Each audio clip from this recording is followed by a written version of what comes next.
Hey guys, what's up? Mad Season here. I'm back with another stream for you. Hey, how's it going, everybody? Funny to see you here. You're finally awake. We were ambushed at the border. What's up, bros? We are going today. We're in the world of Warcraft. I figured today we'd just do a little bit of that Phase 3 preparation. First off, okay, when is Phase 3? Is it on the 4th? I actually forgot. That's not tomorrow, right? Because I probably have some stuff going on tomorrow.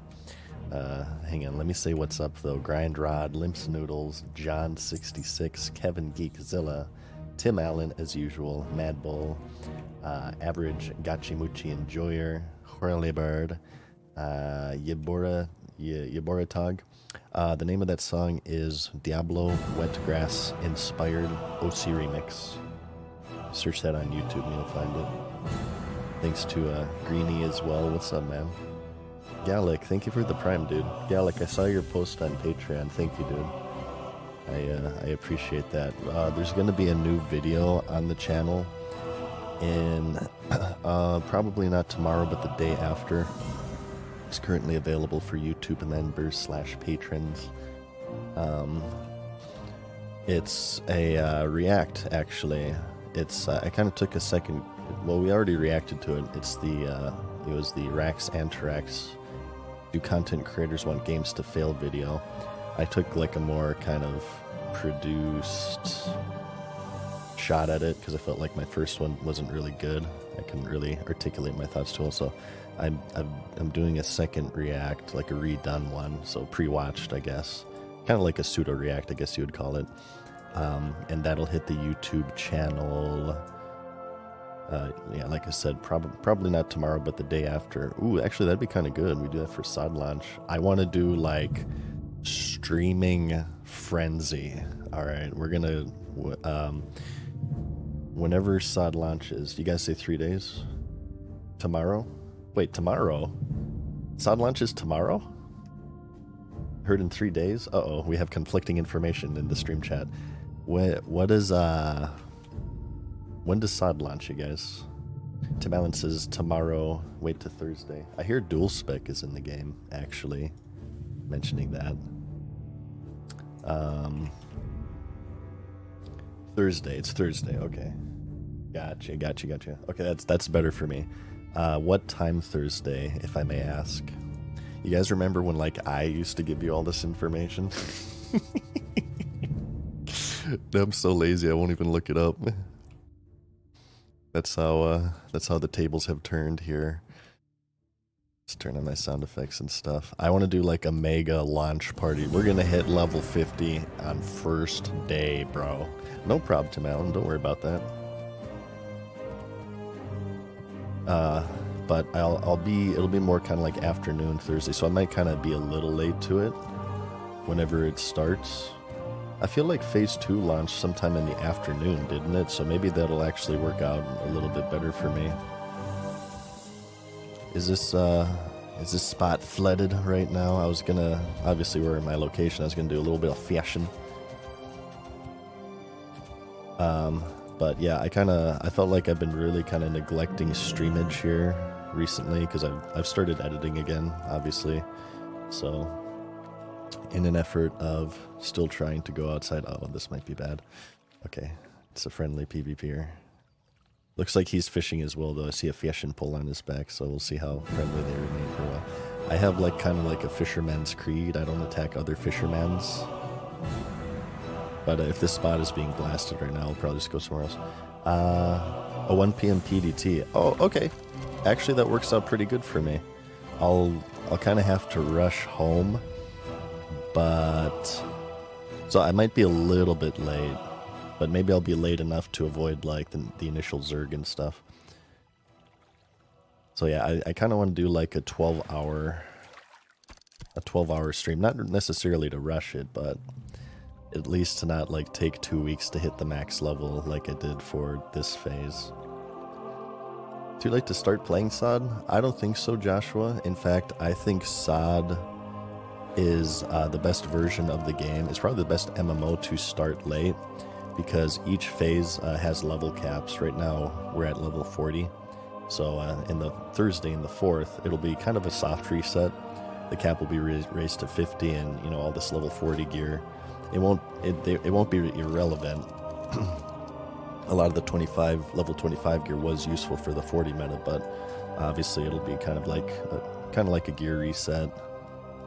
And you know, there'll be a big surge of people who have, you know, they kind of finished their characters at 40. They'll be coming back and checking things out. So SOD is pretty unique in that sense, actually. So I think actually right now is a pretty good time to start, if you ask me.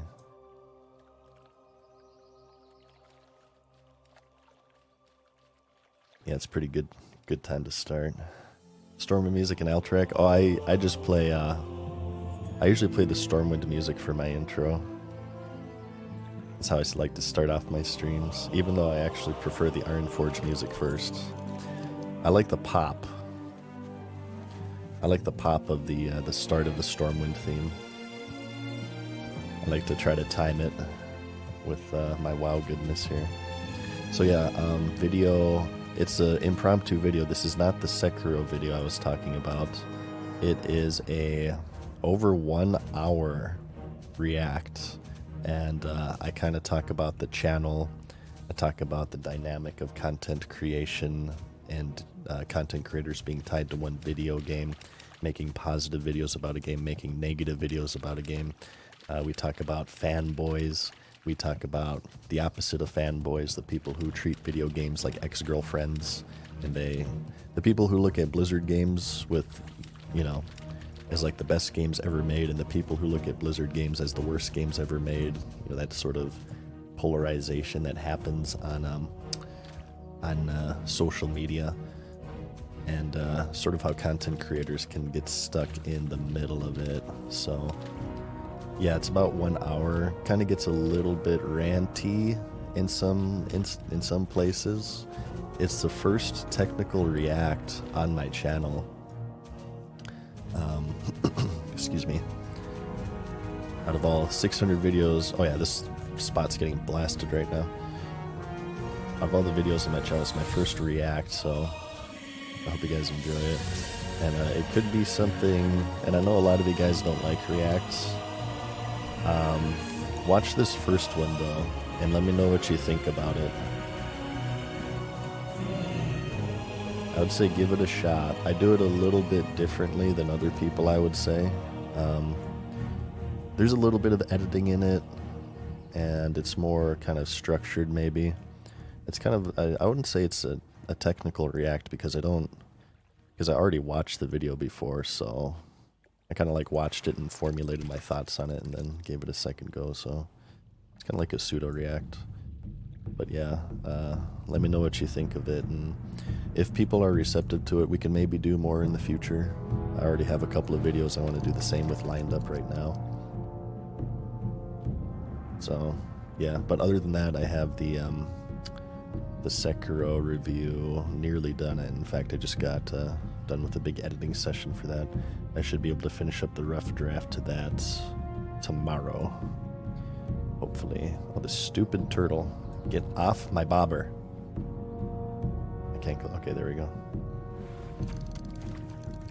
I love React. Is it out? Probably a couple days, I'm thinking.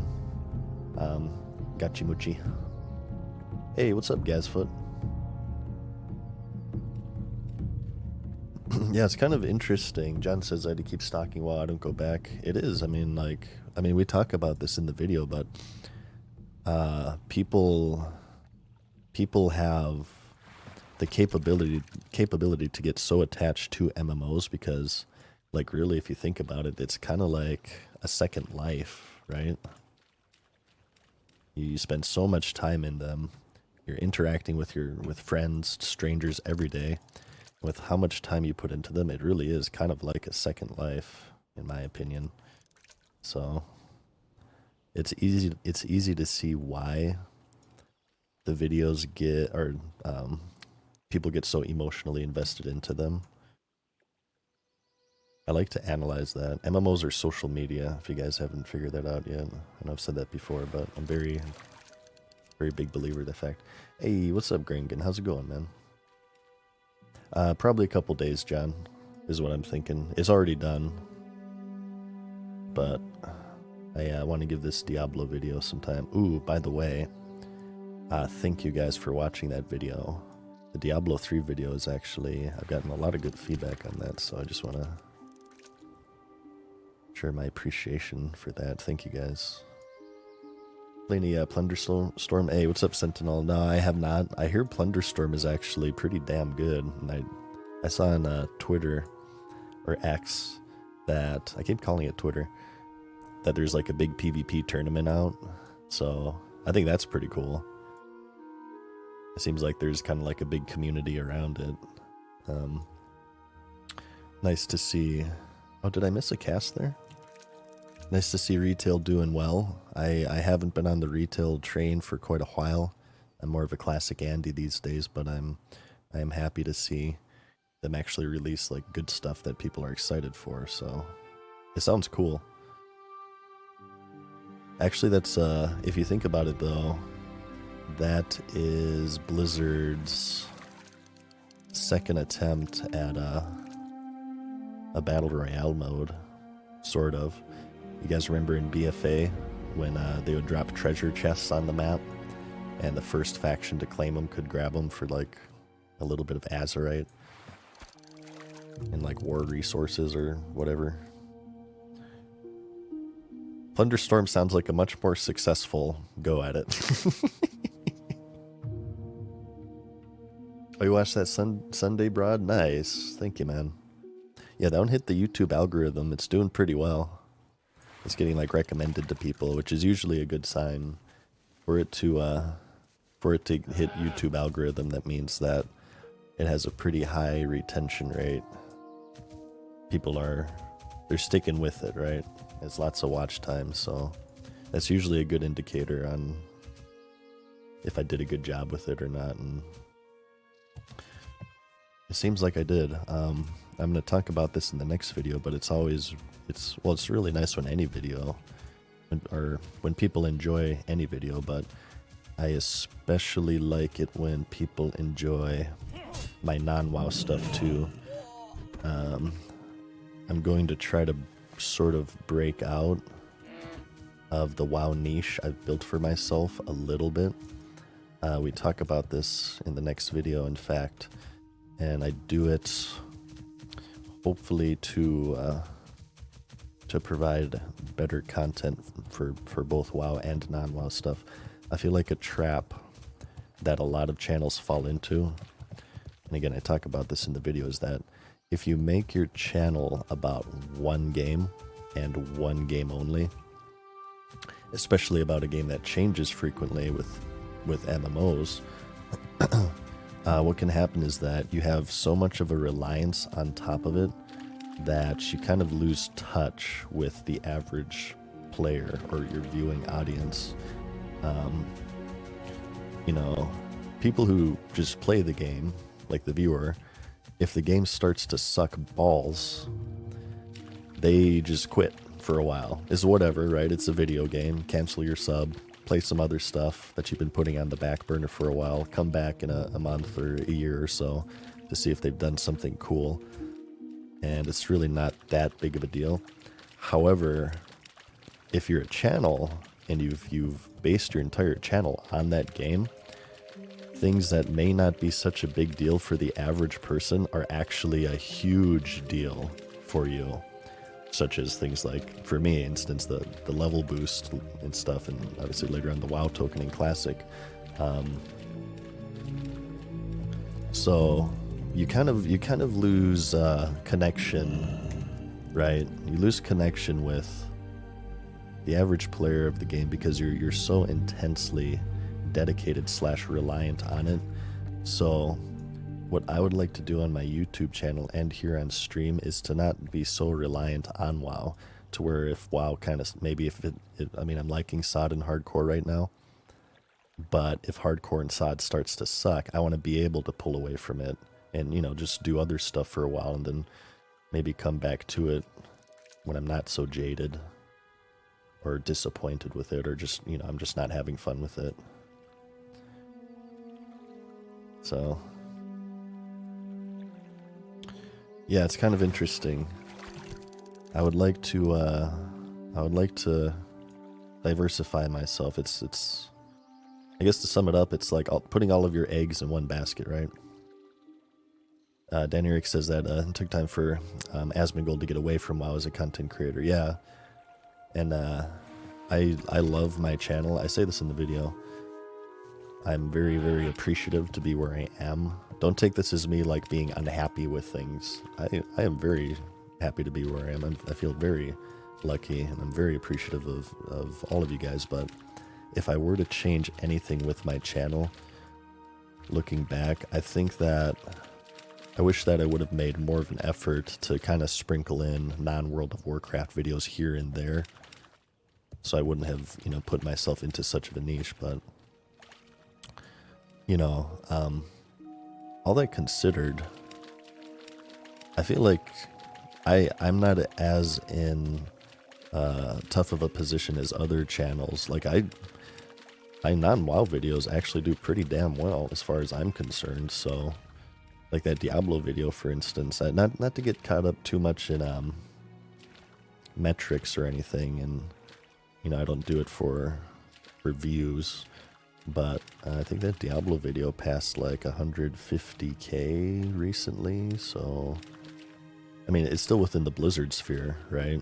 But I mean, I even have ones that are completely unrelated to WoW, like oh shit. Oh, that's the interrogator's wife from SM. Wonder if she actually aggroes. I didn't know this NPC existed. But even ones just like having to do with social media, like my React streamer video or the general MMO video, you can look at my channel page. They do pretty well, so yeah, I'm actually very happy with how my non-WoW videos do. I mean, I made videos to an audience of like 100 people for a year, so I just kind of make them because I like doing it. That's a good basis to have. Ooh, what happened to this, this priest died? Did he get PvP'd or did he get ganked by these people? Oh, there he is. I wave at him. Ah, damn it, that canceled my bobber. Emotes cancel your fishing. What the hell? Some bullcrap. Can I just sneak this? Okay. They don't aggro you. She patrols into me. Yeah, well, right now I feel is a pretty decent niche to be in. It's a fairly decent niche to be in right now, all things considered. Because I feel like Classic is in a pretty good spot. I'm not sure about... I hear good things about Dragonflight. I think definitely with Plunderstorm, Dragonflight's is in a pretty good spot. So... Well, thank you, Kevin. I appreciate that. Ooh, breaking benches with a gifted sub redemption. Let me hook it up real quick. Thank you, man. Benches, thanks for watching for so long, dude. Let me go ahead and get you this this gifted sub here. Thank you, man. Wait, did that go through? Come on. There we go. Guys, please clap for breaking benches. Please clap. Please clap. Yeah, I think so. I guess what I would want my channel to be, and I feel like it's kind of already at that point, is WoW will be a game that we return to pretty frequently. I think after the Sekiro video, in fact, I might do a WoW video. I have a pretty big one in mind that I think people are going to like. I'm not going to spoil it, though.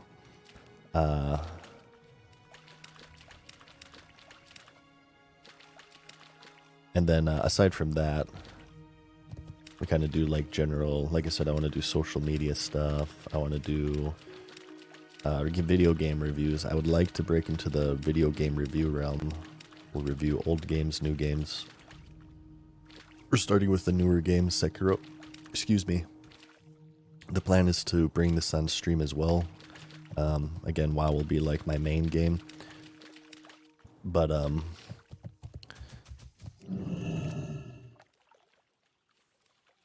you know, we'll do variety as well. I'll probably start off with like From Software games. We could do retro games too. And whenever I beat a game on stream, I'll review it on YouTube. I think that'll be a pretty good dynamic. Tim Allen says SWG and Ocarina of Time videos were awesome. Thank you. Yeah, worked hard on those ones. Diablo video was awesome. Thank you, man. I appreciate it. I try my best, especially in Pandora. I'm pretty try hard in Pandora. Excuse me. Ooh, another. Okay, maybe this might be after Sekiro. I'm not sure, but I wanted to also do a video talking about face reveals too. That subject has kind of come up on stream a lot, so I'd like to make a video about that too. I got a lot of thoughts about that. I kind of have like an outline written for that. So, how many questions do you have ready to turn in? Okay, maybe you guys can answer me this. It was shared to me in my chat. I thought they were like nerfing the XP you get from completed quests. Is that actually true? Or was that a debate? Somebody said that they announced that they're nerfing that. Like, if you complete quests pre-level cap increase, they'll give only a percentage of XP. Hey, Max Stacks, thank you for the prime, dude. Don't face reveal? Oh, no, I won't. I don't plan on ever doing a face reveal. I mean, never say never, but right now I don't plan on it. In that video, we'll talk about why, actually. We're going to talk about why a lot of people like no face cam streamers, like a lot of you guys. We're going to talk about just being yourself and kind of getting viewers who don't want you to change, right? Who like the way that you do things. I've always been more of the opinion of, as far as like YouTube is concerned, just kind of do what I like, and there'll be people who just kind of gravitate towards the channel because of that, instead of trying to change myself or appeal to the unknown, you know, Y percentage of people who would watch me if I changed something. I said before, like, the voice is a big part of that, like putting energy into my voice. I think that would be quite the shock to people who just, you know, who like the monotone nature. It's actually become one of the most defining things of my channel, is the monotoneness. So, yeah. I think it counts for normal quests, just repeatables, says while asleep. I haven't heard anything about that. I think whoever said that was fishing. Maybe we could do like an Uldaman run, right? Are there any Uldaman groups going? Settings, filter, vanilla filter, Uldaman. Damn it, I lost my cast. Oh yeah, I'm definitely handsome, for sure. I think, like, people assume you don't do a face reveal. That must mean, like, you're horribly ugly. Just so you guys know, I'm a handsome devil, okay? The real reason is I just don't want to break any hearts. I think it's actually going to be a really cool video. There's an element of parasociality to it. I feel like if you have a face to put to the voice, you're more inclined to develop a parasocial relationship with that person, which I try to avoid. That one of the reasons why I'm so private. The main reason is because I'm just a private person, and I can be introverted. I would describe myself more of an introvert than extrovert. I mean, come on, I played WoW for 20 years. But also, the more personal information you put out there, the more you farm parasocial relationships. So all demand boost. Are there any actual groups going?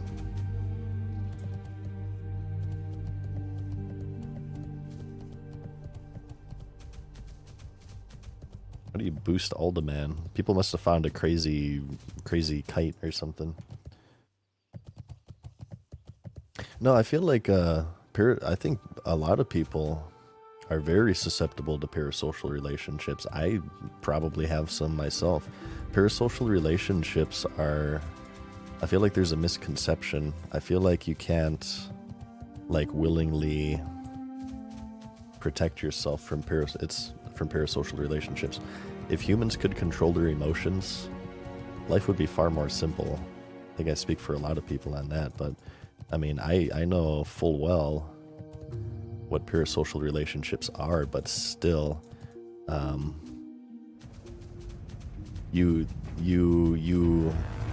grow like a fondness or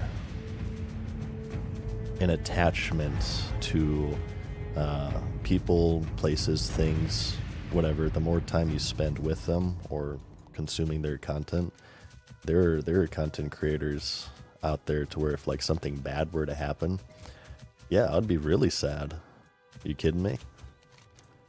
And that's from a logical, objective standpoint, how can the death or something or whatever, something bad happening to a stranger have an emotional effect on you? But yet still, for sure, there are content creators out there to where if they were to go through like turmoil, I would be sad to be like, damn, that's really shitty. What the fuck?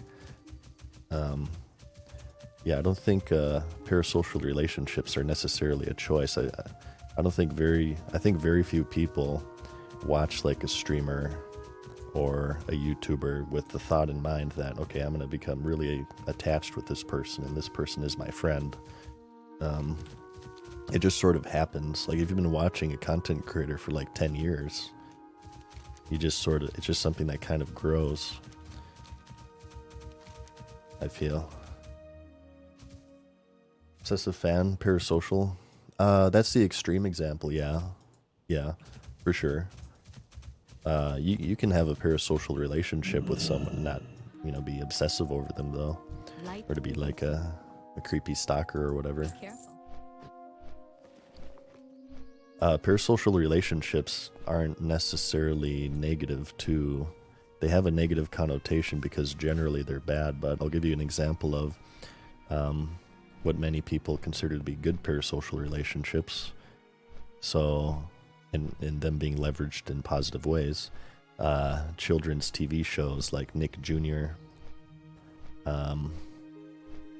Blue's Clues, Dora the Explorer. These characters, Steve or Dora, they kind of engage with this pseudo-conversation with the viewer. The goal is to make them believe that to make the child believe that the host is their friend, because it makes them much more receptive to learning. And obviously a lot of those shows revolve around like problem-solving skills, right? Blue's Clues, you're given 3 clues to figure out a mystery, or Dora the Explorer, where you also have various puzzle solving and stuff. Those are instances of parasocial relationships being leveraged in a positive way. It doesn't even matter. The character doesn't even have to be real. They could be a cartoon. Yeah, Mr. Rogers. And if you want to go to the adult version, The Joy of Painting of Bob Ross, where like I'll ask, how many of you guys right now have watched Bob Ross because you want to learn how to paint? Very small percentage. I'd say like 1%. 1% of the people who watch The Joy of Painting actually had painting in mind, or have painted, or have, taken steps to paint. The primary appeal of The Joy of Painting by Bob Ross was his personality. If it was The Joy of Painting with, some other person who maybe wasn't as wholesome or likable as Bob Ross, nobody would really know about it or give a crap. It was The Joy of Painting for Bob Ross. Primary appeal is from parasocial relationships, and that's, again, it's another, I guess you could say it's it was to teach artistry, but it also brought a lot of some people say ASMR. That was like one of the earliest instances of ASMR, or just the ability to calm people down. Those would be positive instances of parasocial relationships generally. You know, I'm sure Bob Ross had some creepy stalkers and stuff too, but yeah, parasocial relationships generally aren't negative by nature, but in social media, generally they are.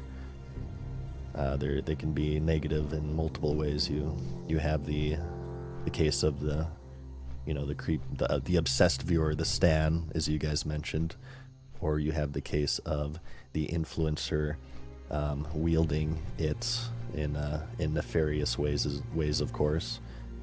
Maybe alluding that, donating money to me makes you my friend, which is true, by the way. The more money you guys give me, the more friends we are, I swear. No, I'm joking, obviously.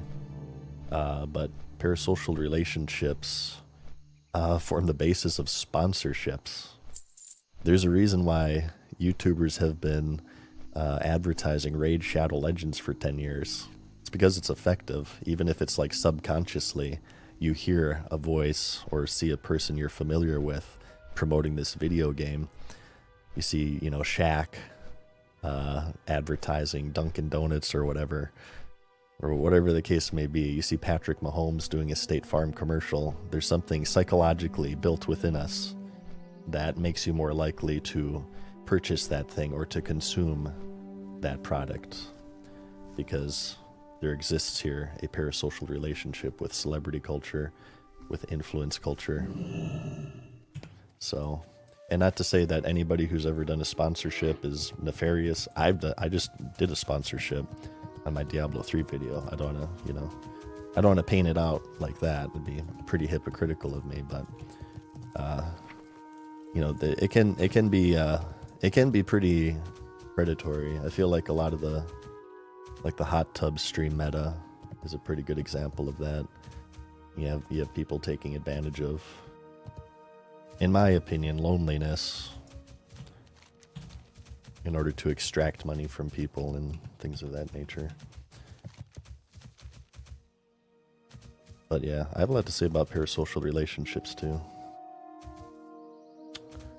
Here, let me catch up with the chat. Sorry, I'm getting a little bit ranty. Tyrell, thank you for the tier 1 for 8 months, dude. We're such great friends right now, I swear. Excuse me.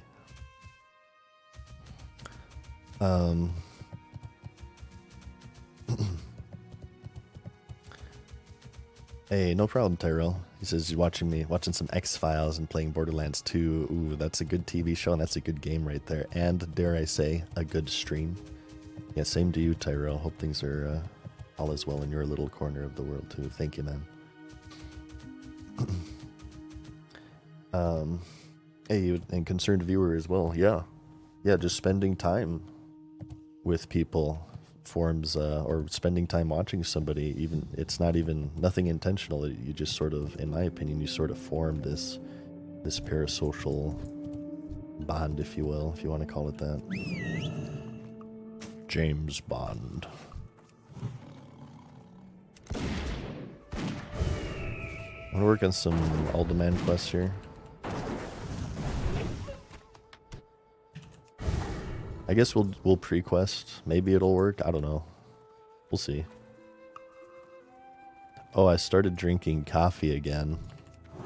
Actually, for the first time today, I was maybe this is too personal, actually. This would be kind of hypocritical to talk about, considering like my whole dynamic of sharing personal information. Whatever, I'll finish because I've already started. I've only had coffee one time in my life, and I felt like it made me really, really sick. Like I had the good old, that awesome combination to where you have both diarrhea and you're vomiting, so you kind of have to choose when you're on the toilet, right? You have to choose the lesser of two evils, or just pull off the bathtub maneuver. Not a good look. So hopefully that doesn't happen again. I'm feeling okay right now, but kind of felt like I've been lacking energy recently, so yeah, I kind of was curious. Do I sound hyper today? So yeah, we'll see what happens. Hopefully that situation doesn't happen to me tonight.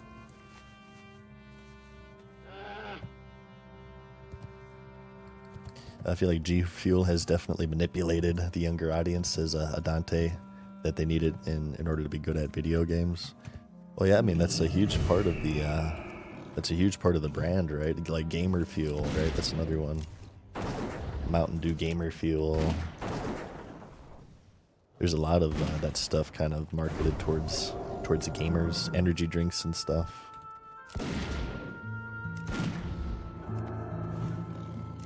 I will say though that I was very productive today on the editing scene, like more so than usual. I was on a roll there. I don't know if that has anything to do with the coffee. So I don't do energy drinks. I did the last time I did a bunch of energy drinks was Classic Launch. I went full degenerate mode for Classic Launch in 2019. I was pounding Zero Ultras like crazy, just full boomer. You couldn't possibly get any more boomer. In our 30s, playing recreation, a 15-year-old video game at that point, just chugging Zero Fuel, or Zero Ultra monsters. It was amazing. The only thing I was missing is that I was not in a basement during that time, unfortunately, technically, so... Yeah, energy drinks generally are quite bad for you. Plus they give you stim dick. That was the main reason why I stopped it. I can't be having that, alright? I don't care how much energy I get. If the little monotone madness is having trouble, alright, we gotta, yeah. No debuffs. Only buffs, no debuffs. So, yeah, that put the kibosh on that. And I haven't had energy drinks in a long time, actually. What is stim dick? I'll leave that to you guys in Google. Okay, that's getting a little bit too much TOS here, maybe. What would happen if Broken Tooth spawned right here? How amazing would that be? I think I would shit my pants. Oh wait, we don't need these. Why am I killing these? We don't need them. Hey, Zwollenator. How's your night? It's going good. Just talking about WoW. Talking about social media. Talking about Stim Dick. You know, running the gamut today. How's, can I ask you guys, how is, Dragon's Dogma 2? DD twice? You guys enjoying that? I ended up refunding mine because I was having performance issues. Unrelated to the Stim Dick. Dragon's Dogma performance issues. So I kind of refunded it. It didn't feel technically complete to me, and I'll pick it up later. Didn't feel like a $70 purchase to me on launch. Kind of had some day one issues. But something I'm open to in the future if they fix their performance issues. But is it like actually a good game, in your guys' opinion?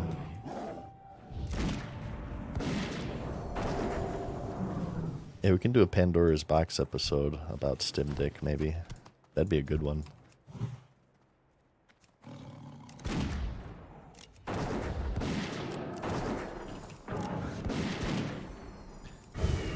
Unacceptable performance lows, fun gameplay, good quests, mediocre story. Gotcha. I mean, I was lagging, well, launch day I was streaming on my editing computer, which isn't as powerful, but I played it offline a little bit on this. I have my my specs down below in a panel. The fact that this game was lagging on this computer, to me, was unacceptable. This is a pretty powerful machine here. I can run Minecraft at 500 FPS.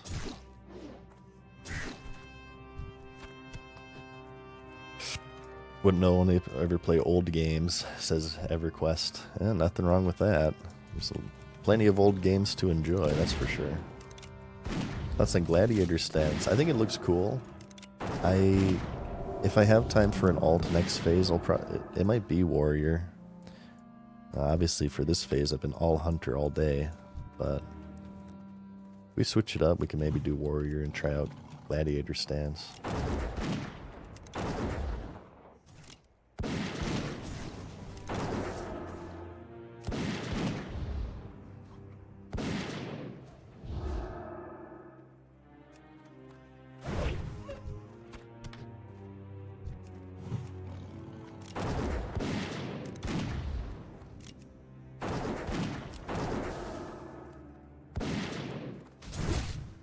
What do we need for this quest? Gizzards, fangs, and yes, shards. Maybe see if we can get away with doing like these quests, right? Just have a bunch of Badlands quests ready. Ooh, actually, like the coolant head prevails. This is a this whole string of quests requires a bunch of trade mats, right? So we can just maybe buy all of those and have those in our bags when the next phase hits. And just turn those in right away. And we won't even need to have those in our log.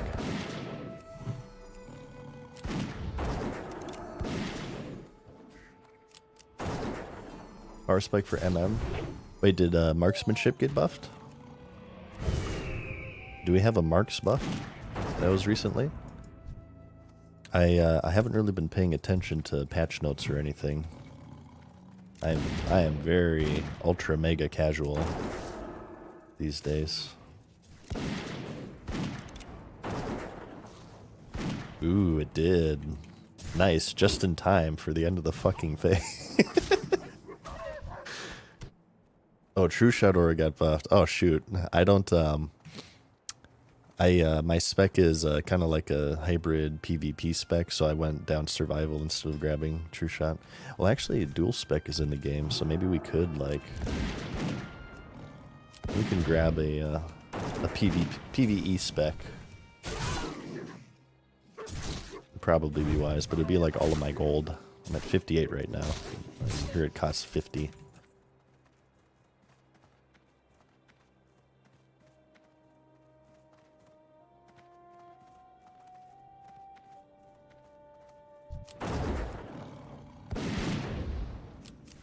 A patch went live today, says Greg Fork. Yeah, I know that I know that dual spec is in, so did all the other stuff come in too? It's all the balance changes. The pre-patch, as it were.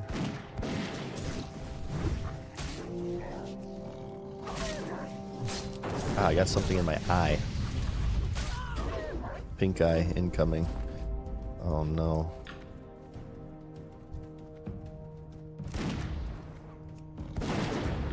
Yeah, phase 3 is apparently Thursday, guys. 4th at 1 p.m. PST.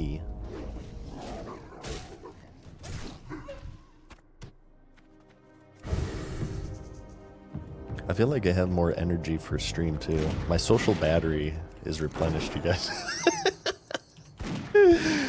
Oh god, it'll never get tired. I'll never get tired of that.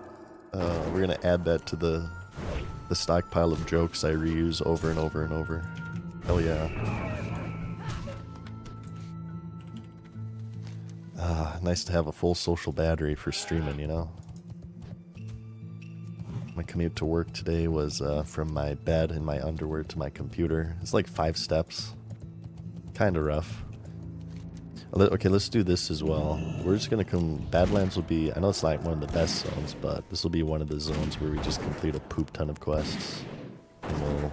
When the patch goes live, we'll turn them in here. Oh shit. It's just about to be a moment. No, okay. I'm not PvP'd at all in this phase, so I probably would get that. And I'm using a bunch of level 25 gear too.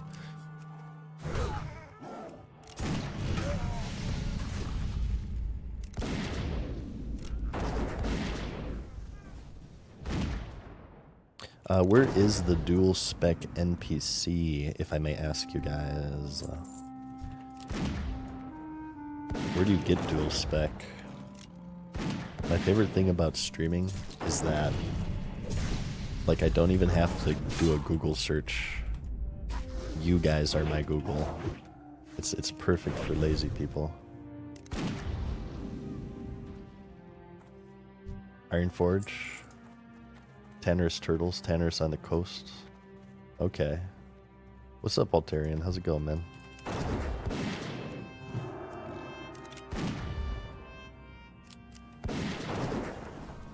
Oh, they moved him to IF? Well, was there too much PvP? I bet it's PvP reasons. He is like camped on PvP servers, right? It better be Ironforge even for the Horde, okay? The Horde have to go to Ironforge. Then we'll have some semblance of balance between the two factions, okay? Yeah, thank you, Tim Allen. Yeah, I taught you guys about this game. I told you everything. We made about 600 videos.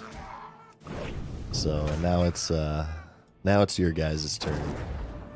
You guys got to tell me about WoW. You guys have to make the reactions to the news, doing your impersonation of a blow-up doll. Like text and the icon saying, "Oh my god, really?" Kind of have an arrow there pointing to nothing. Do the whole meta. No way! Insane! They did what? 3 question marks. Oh shit, this must be crazy. Oh my god. Better click on this with ad block off. Level to Shaman, they're broken. Thank you, MFam. Thank you. Alright, finally some sanity in the chat. You guys want to talk about how broken Shamans are for the 1400th time? Alright. Ridiculous. Absolutely. Remove Elemental Mastery. Make Elemental Mastery guaranteed not to crit. Alright? That's it. It still costs mana. But you guys press that button so much over the past 20 years, it's time to not press that button, okay? Elemental Mastery should de-level your character, in fact. Every time you press it, you lose 1 level. That's what I vote for. Which gun are you using? I picked up the Silencer off the auction house. We were, unfortunately, we were not able to obtain the purple gun from Nomragon. Did not drop. I feel like I ran Nomra probably around 7 times this phase. Not that I've been super active, but we have not seen it, unfortunately. Which kind of sucks because I'm like the only person who played marksmanship in this phase. So it would have been defaulted to me had it dropped, but you know, streamers are never lucky, you know? Rockbiter got nerfed. Rockbiter. What's the Rockbiter? Rockbiter. We're about to get the Rock Pounder from this quest. Oh, the Shaman enchant, I bet, right? Rockbiter. Oh, okay, they got nerfed. I gotcha.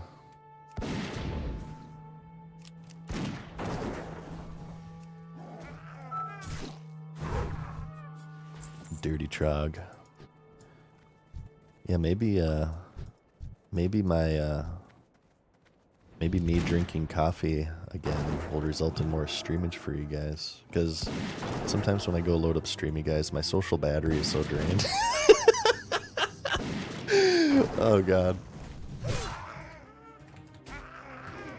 I amuse myself. Too good. Thank you, Hassan. You're a never-ending source of entertainment, whether it's intentional or otherwise. Just beautiful gameplay.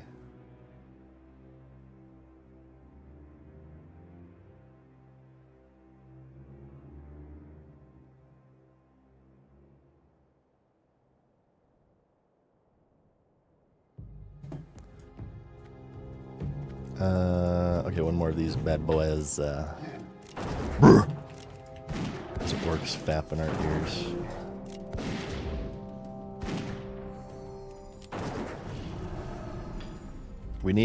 I don't I don't truly have the right to complain about social battery and draining. Not yet. You guys have to subscribe to me as much to where I can live in a multi-million-dollar house. Only then will I earn the rights to complain about my job, okay? Only then. Oh, we need to kill Myrtlelock. Whoops, I missed this. Cure Jan, thank you. Speaking of which, thank you for the prime. Shoutouts to you. Appreciate that. Sodder era. This is Sod, Season of Discovery. Hey Vino, what's up, man? Thanks for the 7 months. Oh, as a preferred version, I prefer Sod. Well, I think I will always prefer vanilla, like era as a game, but to play right now because where's Myrtlelock? To play right now, I prefer SOD because, you know, it's just new and there's new stuff to do. Oh, damn it, he died. I will always prefer vanilla WoW and the legacy that it's had, but the effect that it's had on both me and the industry as a whole. Even no matter how good SOD is, they'll just totally be in a... Oh shit. Why are they looking at me? This is creepy.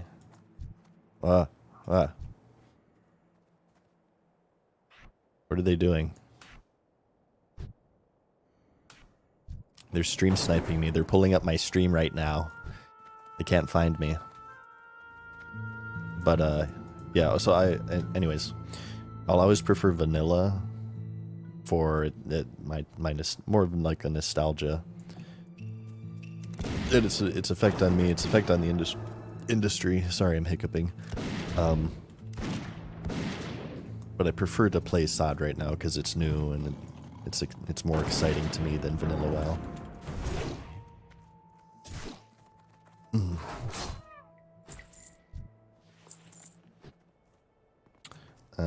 Where's Myrtlelock? Come on. Respawn. You bastard. We're in IF as dual talent. I can't say. We're in IF as the dual spec, you guys. Hey, what's up, Jedzy? Gray Fox as well. How are you, man? We're just chilling, as you could see, doing a little bit of that SOD goodness. Kind of a later stream. I was doing some editing today, as usual. Working on videos. I want to increase my production of videos a lot this year.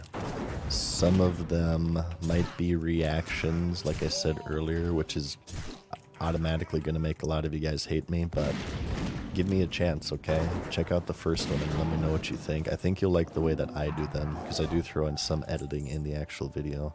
A little bit, not, you know, nothing crazy. It's kind of like a hybrid react sort of thing. I wouldn't call it a true react. I'm going to redefine the meta. Well, actually not, because this meta has like some actual editing. I think reacts are sort of defined of their live nature, their non-edited nature, so. Good to hear, dude. Gray Fox. Gringa says that started watching videos on how to create and edit videos. I really want to learn. Nice. I still want to make that little mini series on how to edit, how to make videos, how to start a channel, because I go way beyond the technical aspects of it. Yeah, that's on the agenda too. Ooh, yeah, let's do the buzzard wings too.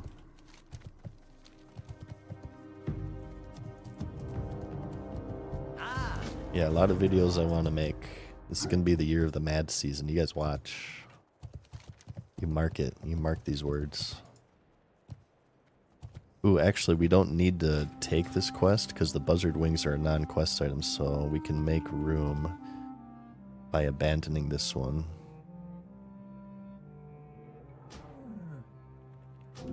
We just need to have 4, then we can auto-turn in.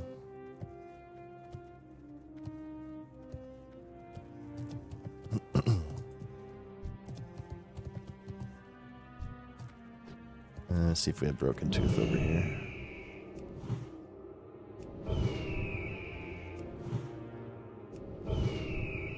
9.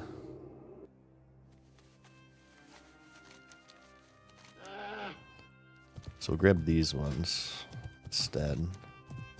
Fiery Blaze enchantments. Well, we can do this, right? Isn't the Black Drake's heart...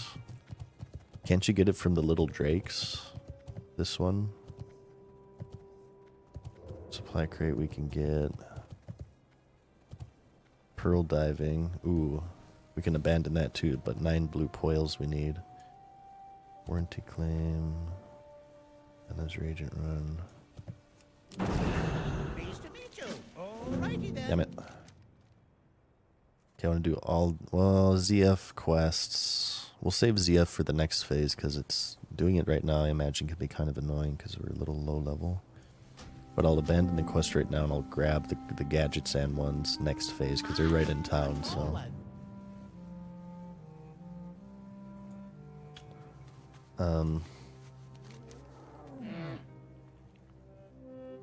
Okay, let's do these. Let's vendor first. Wait, I thought one of these was a vendor. Damn it. I guess I'll go back over here.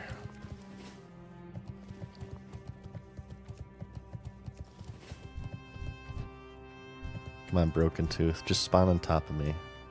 Just make things easy and spawn on top of me, damn it. You son of a bee.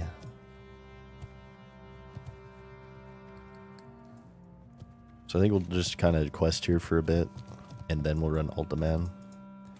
And I'll save all of my Ultiman quests except for the one that you turn in at the end of the dungeon, the Platinum Discs, because I don't want to run Ultiman in the next phase. Well, actually, I mean, it wouldn't be bad to save that, right?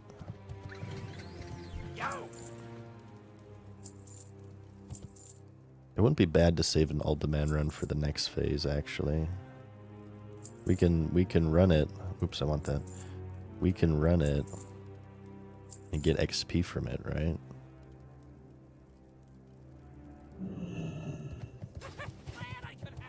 Hey, Othi, what's up? How are you? Hemp Gamer asks, do you think that Blizzard will continue to work on this new classic and eventually make official Classic Plus like Turtle WoW? I have not played Turtle WoW, so I can't say for sure. However,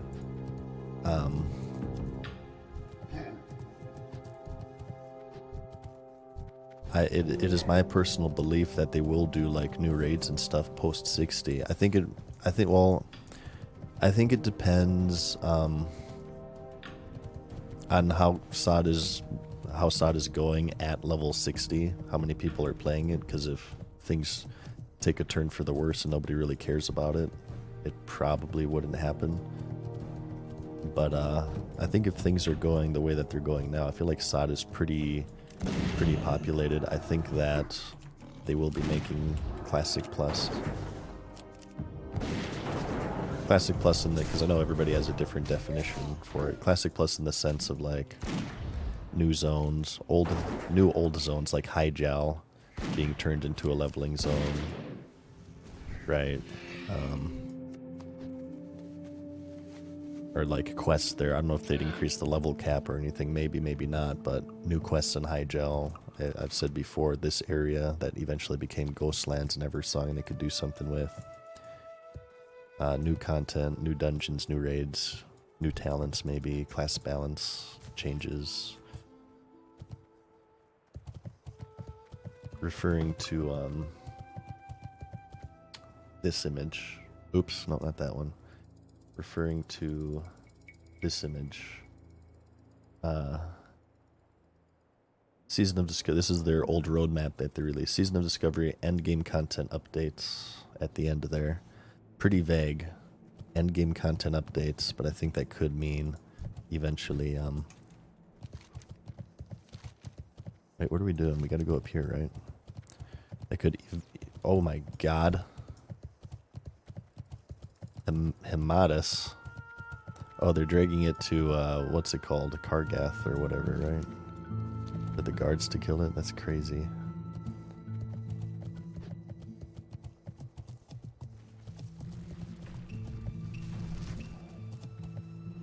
WoW token? Yeah, maybe. I'm done vouching for Blizzard. Could very well be the WoW token. Maybe that's the update. Or a level boost. Should we make Ballad of the Level Boost 2.0 a sequel to the 1-hour video where I said that after the level boost came the WoW token, and then everybody said no, your slippery slope fallacy never gonna happen, and then it happened. Told you so, by the way. Oh, these things are immune to nature damage, which is annoying. Can't even Chimera shot them. Yeah, they're immune. Yeah, poop. Hey, what's up, Hashbringer?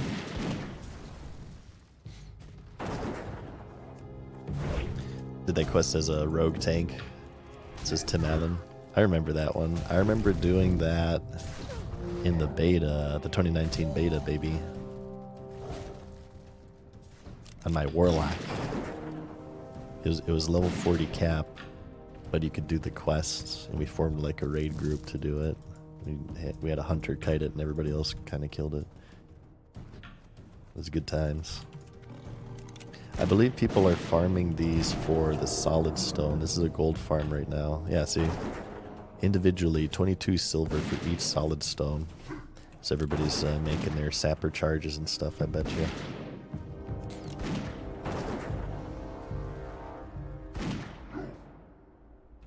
So if you're like a miner, M-I-N-E-R, you're farming veins here, you're killing these elementals. It's a pretty decent gold farm.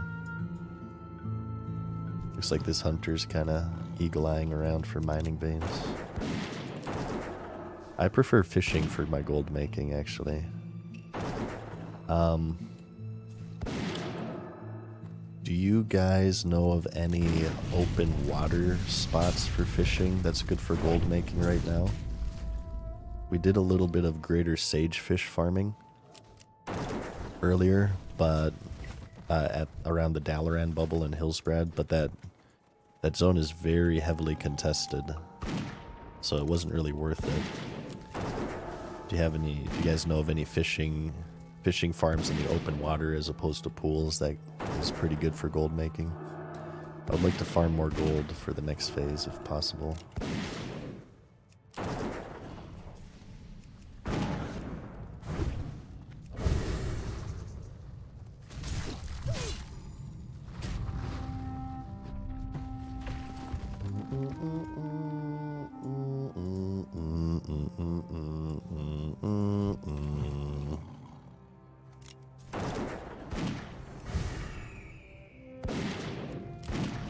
Couple daisy guys, are you ready?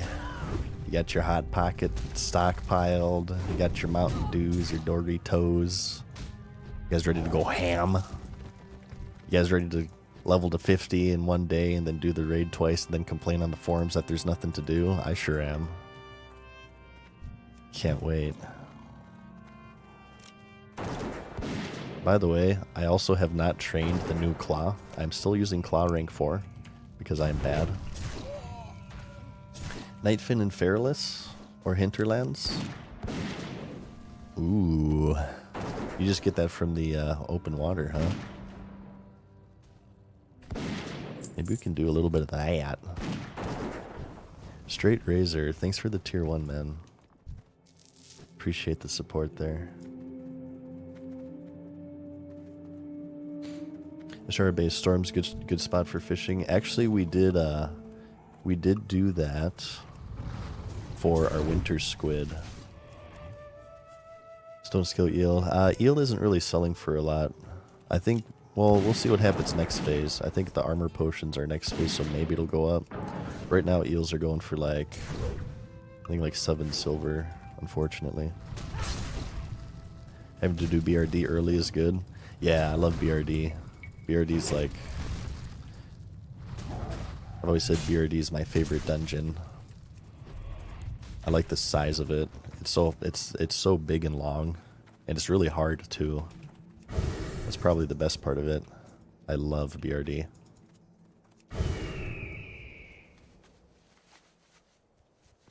River all the way up to Chillwin says Hemp Gamer. I think, well, we might try, I think I'm going to try Tim Allen's suggestion. I think maybe we'll We'll try like Feralus or Hinterlands. I do need to go to Hinterlands for a ZF quest.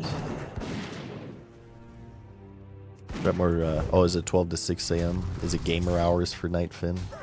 That sounds like a fun stream right there. What do you guys think about like a Monotone Madness 6-hour stream doing nothing but fishing for 6 hours from 12 a.m. to 6 a.m. PDT? There could be some crazy shit that goes on in that stream. Maybe we'll bust out the liquor for that one. You guys will get drunk season show. How sad would that be? Playing WoW, 30-year-old, 20-year-old video game from 12 a.m. to 6 a.m. drunk. Is that what depression looks like?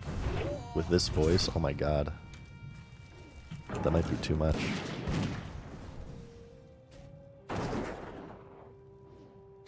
Didn't change any of the BRD loot past prison.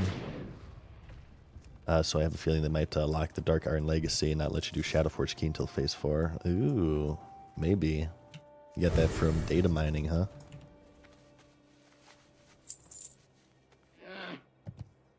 Straight Razor with the 5 gifted subs. Hell yeah, man. Dude. Razor, thank you so much for that. We have a little, what do you call it? Ritual here on stream. Whenever somebody gifts 5 subs or more, everybody must clap. Guys, please clap for Straight Razor. Everybody right now. Clap. I don't clap because I'm lazy and I don't want to. Actually, I'll clap. I'll do a clap this time. You're getting a clap from me. Thank you, Straight Razor. Appreciate that, man. How are we looking here? We have one fucking small stone. Are you kidding me right now? I've killed like 1 million of these things. What is this? I hate Classic so much. They need to make it like retail and make every mob drop a thing. We need to add the ability to do raids from a group finder. And we need to add WoW tokens and level boosts to the cash shop, you guys, okay?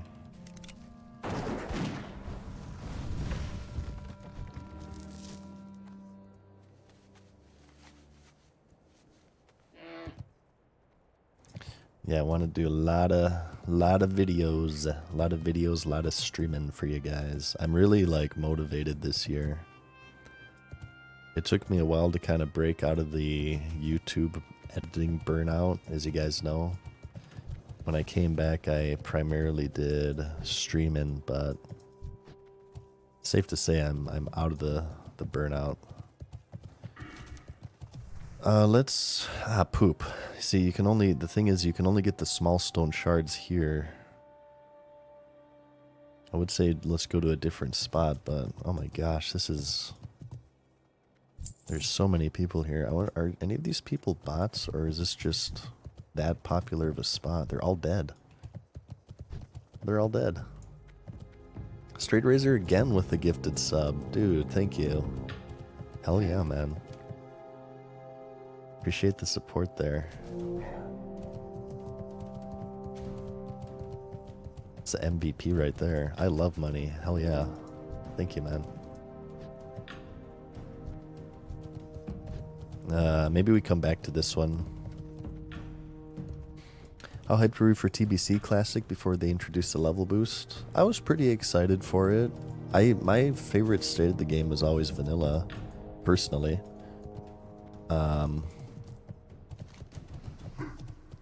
So I guess there was a little bit of sadness from vanilla ending, I guess. But I was still pretty excited for TBC. I played the TBC beta quite a bit. So yeah, it was, I guess mixed emotions is my answer. Happy and sad. And then when the level boost was announced, I was more that kind of deflated me, I guess. Plus I was kind of just burnt out from the game too, so that definitely didn't help. Yeah, you and me both are in S'more. Well, I actually, correction, I did play a little bit of the first tier of TBC. I did like the Karazhan, Meg Therodon's Lair tier for a couple of months, and I think that's when I threw in the towel. Whenever that quitting video released, that's when I threw in the towel.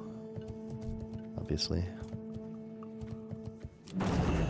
My server area outside of IF and AH is like Central Park at the moment with all the foliage. A lot of suspicious bushes. You mean like with bots and stuff? I personally have not seen bots recently myself, but I have seen some clips on social media of like these bot waves kind of roaming around. I guess from a personal standpoint, I feel like maybe the banning of GDKPs it certainly hasn't eliminated botting, but I wonder if maybe it reduced it. Or if it's just coincidental timing. Sorry to cough in your ear. Oh, the bush and box trinket. What do you guys, hang on, what are you guys talking about? Is this a new thing? The bush and box trinket. Is it Pog? As a kid, is this like a must-have?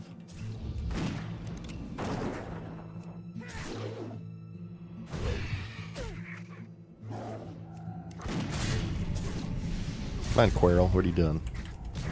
He's slacking. Got a mail that they caught a bot because you reported them. Yeah, me too. We reported quite a lot of bots here in our time.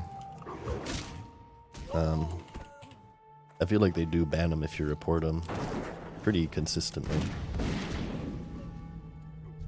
I don't think consistently enough, but at least they're doing something.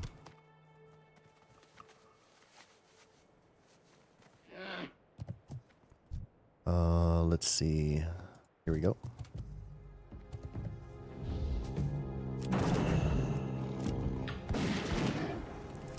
Oh, is Kevin hosting me? Let's complain about shamans. That's the thing. We always have to complain about shamans when Kevin's hosting us. So, the reason why shamans are like... there are many reasons why shamans are overpowered. Okay? And we're talking elemental here. Alright? Elemental mastery, honestly, by itself isn't too bad. The issue comes with the simulated lag that's in Classic, i.e. batching. So, in original WoW, in 2004 to 2007, because the infrastructure was kind of poopy and the technology wasn't quite there, the game sent player actions to the server in what are called batches. Like every 100 milliseconds or something, it would take every action performed and send it to the server, which allowed for things such as, for example, two rogues blinding each other or sapping each other, two abilities going off at once. It was a large enough window that you could, if you're really familiar with the game and the matchup, you could kind of predict what people are going to do. Like, for instance, as a rogue, you would try to, like, gouge a kidney shot, for instance. It's very good as a rogue in a mirror match. A rogue hits you with a cheap shot, they're building up combo points, they're popping T, and you're mashing gouge in hopes that they let the cheap shot go for just a millisecond too long. And of course, they're going to try to stun lock you and follow that up with a kidney, right? So you're mashing gouge, and hopefully you get a batch and you gouge a kidney, which is very, very good. Or just, knowing when a rogue is going to blind or something, being able to handle that. Vanishing a gouge or something you could also do. Like the gouge would go off, but you'd vanish it. So, but the issue with that, with Elemental Mastery, is Elemental Mastery, as you guys know, gives your next spell, single spell, a 100% chance to crit. But if you're mashing a shock, usually it's Earth Shock, as you're using something like Chain Lightning, you basically get 2 crits from this spell. And because of that, they have always dealt absolutely insane damage. Especially if they're like, once they get to Blackwing Lair gear level and they have Locomere and they're popping trinkets, They managed to get berserking or whatever in AB. Oh my god. In my ranking, if it was like, if we're running up against a pre-made, I would actually hand out greater nature protection potions to all the melee at least. And we would pop that 2 minutes before the fight begins. I spent so much gold countering that bullcrap. You pop greater nature prots to at least mitigate, they still get through it, but at least mitigate some of the burst. What we would do is pop a greater nature pot as soon as we got in and we see we're against a pre-made. And if we had time, we'd also do a fire prot for the sappers. But we also wanted our potions to be up for faps too, which are purged by shamans, by the way. So there's multifaceted OP-ness going on here, okay? I can make a 1-hour video complaining about shamans. Don't tempt me. I'll do it. I will totally do it, okay? Especially Tauren shamans, that bullcrap. I hate having to trinket war stomp. It's the worst feeling in the world, but you have to do it against a Tauren shaman, where you're going to start the fight with 10% health. Oh my god. And once you pummel it, they don't expect it, because their whole strategy revolves around war stomp, elemental mastery, trinket, chain lightning, earth shock, and it like one-shots everything. Their whole strategy develops around that. So if you trinket war stomp and then you pummel that crap, they don't know what to do. They're like, their entire existence is in question. They're like, what the fuck? He's supposed to be dead. What's this crap? Why is he not dead right now? Yeah. I hear they're even rougher in SOD though. I don't really know. I haven't PvP'd much. I'm sure we'll find out. Total bullcrap. What drops are enabled? What is the drop? If you can, drops. I wonder if I have it. It is the Fathom Pet. You have to connect your Twitch account to your Battle.net account. This is a retail pet. But by watching my channel or other WoW channels with drops enabled, you get progress towards a Fathom. What's it called? It's called Fathom Pet. It's a retail thing, so yeah. I don't think they've ever done drops for Classic. I feel like they could do drops for SOD, since SOD has so many changes anyways, right? You could do something weird for SOD. What would be an acceptable drop for SOD? Something cosmetic, I imagine, right? Maybe like a tabard or something.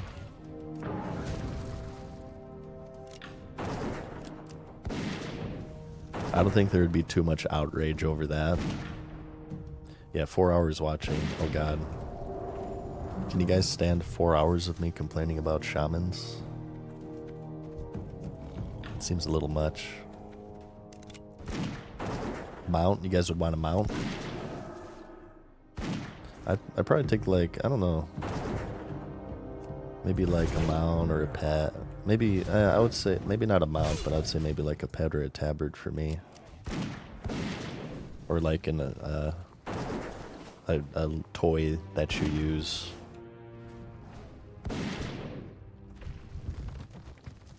Something like that.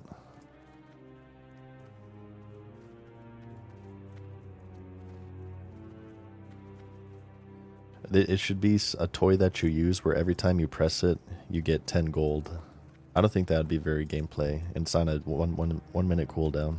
I don't think that would be very gameplay altering. I think people would be fine with that.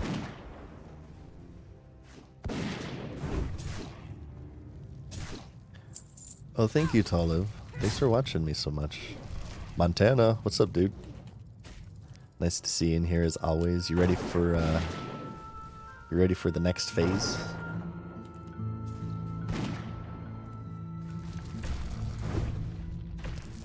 You guys say bags? People would probably freak out over bags. I feel like it would have to be mainly cosmetic, or else people would be pretty. I guess I'm more open to it because it's SOD and, you know, there's so many changes anyway. It's not like Classic Era or anything, right? You know, not to get into that slippery slope, but I'm much more open to changes in SOD because I don't really look at it as vanilla, not as intense. Prequest, etc. Are you raiding with Crusade? I am. I believe the plan is to raid with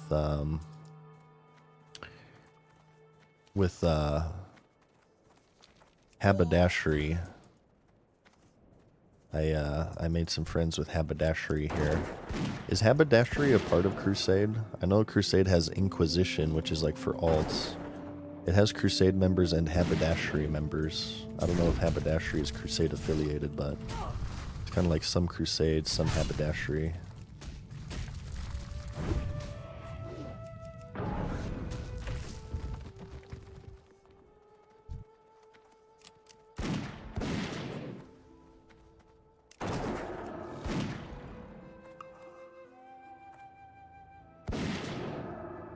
How are we doing here?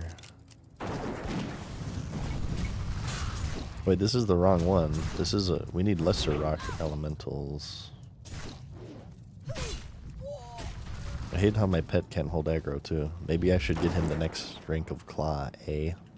Come on, I can't even chimera shot these mobs and he's not holding aggro. I guess I could just put on the beast mastery talent temporarily, right? Time to play melee hunter here, what the hell?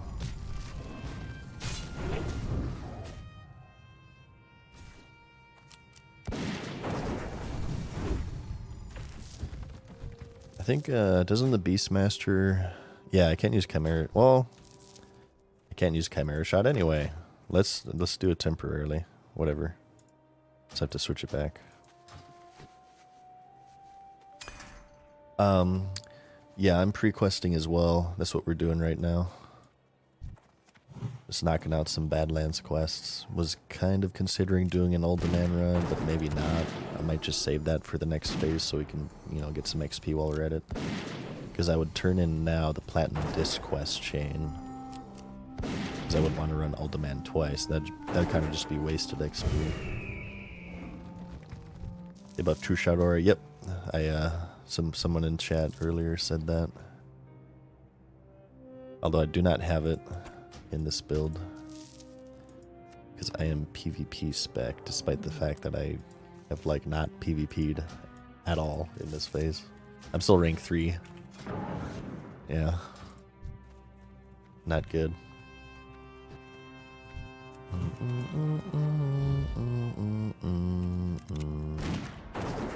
Tanner says juicy for XP. That'd probably be a good one too. Right now my strategy is, I guess I'm doing Badlands because I'm going to be doing all demand. So we'll have dungeon quests and zone quests here.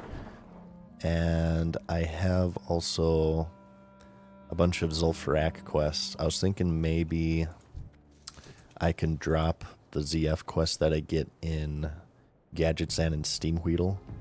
And then that'll make room for other Tannerus quests. And then I can pick these up after I turn them in the next phase. I was going to be rank 14 in SOD. Oh yeah, for sure. I'll eventually get back in the PvP swing of things. Maybe we can do like an AB or something. I don't have my MMO mouse right now though, so I'd have to like manually click scatter shot, which is no bueno. Hey Bunyan, thank you for the tier 1 for 6 months. Appreciate it.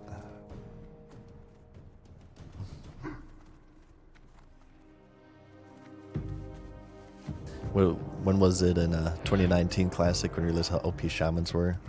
We're talking Vanilla WoW, baby. Vanilla WoW, I was complaining about shamans.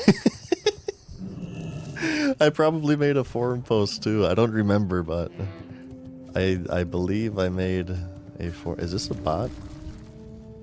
Ooh, maybe a bot here. Oh, I didn't loot this elemental earth. What the hell? How did you guys not let me loot that elemental earth? You're in trouble. 2 of them. I think that's a bot. What the hell? Why didn't it reset? And why can't I loot it? It's red. Wow, this is weird.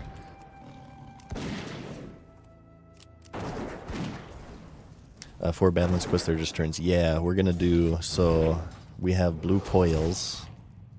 We're going to have, what, the pattern bronze bracers, the frost oil, lesser invisibility potion. We're going to have all that in our bags. Just kind of hold on to them. I should have, I'm not sure when it'll be, but I should have time to stream tomorrow as well. You guys are going to see some streamage a few days in a row here. I know I haven't been the most active here recently, but at least for SOD launch here, I'm sure I'll be more active, because I'll also be more kind of motivated and excited to play. Ooh, Green Hills of Stranglethorn. Good call, actually, Montana. We can maybe do a little bit of STB pre-questing too. So this one, yeah. I'll have to look up this chain on Wowhead. I think it's Frost Oil, then I think it's Lesser Invisibility Potion, then Pattern Bronze Bracers. I think there's a Gyrochronatum as well that we can pick up. I'll just look it up on Wowhead. Yeah, and Green Hills will be nice. Maybe we can do... Maybe we can save, like...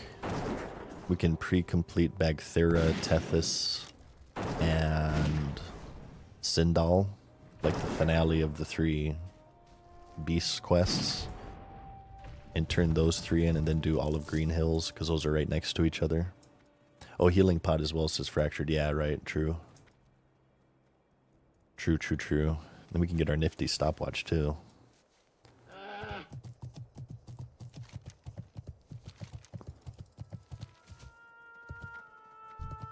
Yeah, I think we'll be good on leveling in the next phase. It shouldn't take me so long this time.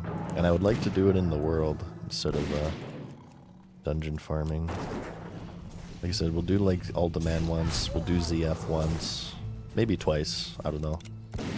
We'll probably do like, we'll do Maradin once or twice. But other than that, I'm just thinking I want a quest here.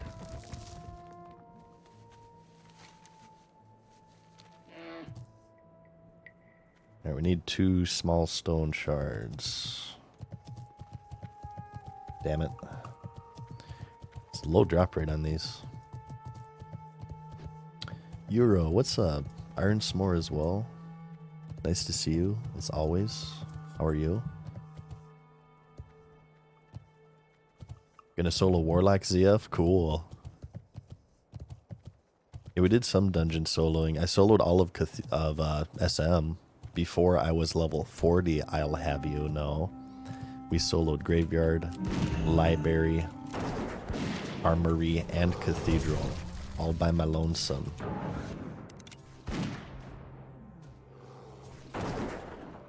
Not as impressive in SOD as an original vanilla, I know, but I'm still pretty proud of myself. Brandy Beans, thank you for the prime. Appreciate it.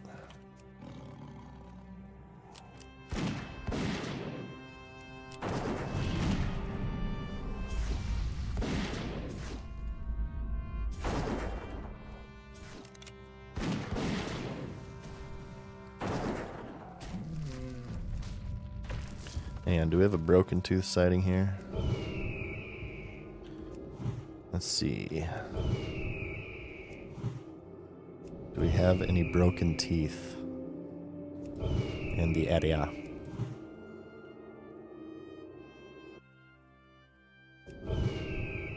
This is what I would do when I'm like just farming ore and I'm playing a hunter. I just kind of eagle eye like this every now and then. No, he's not here though. I always love your content. Miss the monotone. Thank you, Branny. We stream semi-frequently here on Twitch. I'd say I'm on the average pace of every other day, maybe. Maybe not. Maybe that's a little bit rosy. But hopefully we can fix that here. Oh, you do a solo Graveyard. Oh, yeah. There's that kiting spot, right? 40 runs will get you to 50. Damn. Nice. Is that considering the fact that the next phase everybody will have 50% XP bonus from from 40 to 50. Super Mario 64 Pandora's Box when? That'd be a good one. Super Mario 64 is pretty revolutionary.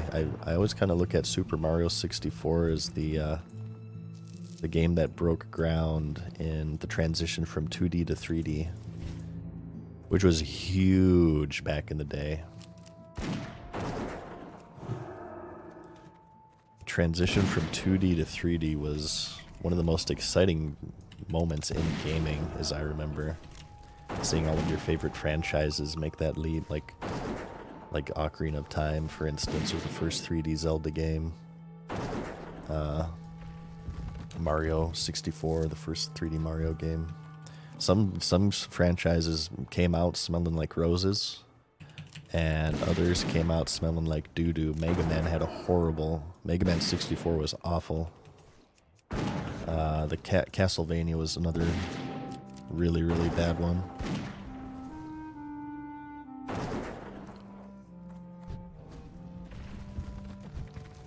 Played Breath of the Wild. I played a tiny amount of Breath of the Wild. I was thinking maybe we could save that for a stream game one of these days. I've not beaten it. Actually, the last Zelda game I played was Twilight Princess. Once WoW came out in 2004, it kind of dominated my gaming time. So a lot of my series kind of fell to the wayside, including Zelda. Donkey Kong Country 64 was a pretty good transition, I feel. I liked that one. That was a good one. Oh, Sonic. Well, Sonic Adventure... yeah, Sonic Adventure was pretty good. I know, like, today it's really, really hard to find a good Sonic game. They're, for the most part, kind of ass. But Sonic Adventure 2 were quite good. Shoutouts to the Dreamcast. One of the best consoles ever. Too ahead of its time, though, in my opinion.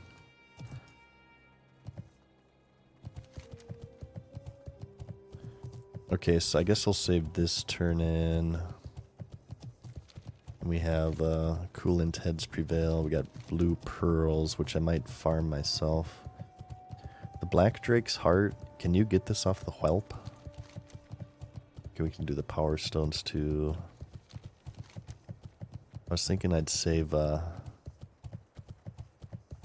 Stout Arms Treasure and the Tablet of Riuna, which are outside of the zone.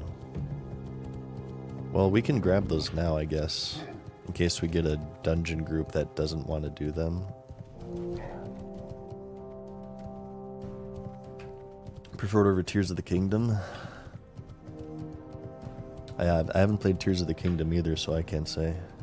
Shadow the Hedgehog was best. The most, I didn't play it, but the most jarring thing for me with Shadow was that, like, he was using machine guns, which just feels strange. Can you imagine, like, a Mario game where he pulls out a fucking gat and shoots his enemies? I'm not saying it was bad, but it's just kind of strange looking at a Sonic character wielding a machine gun, just lighting everyone up. It's kind of weird.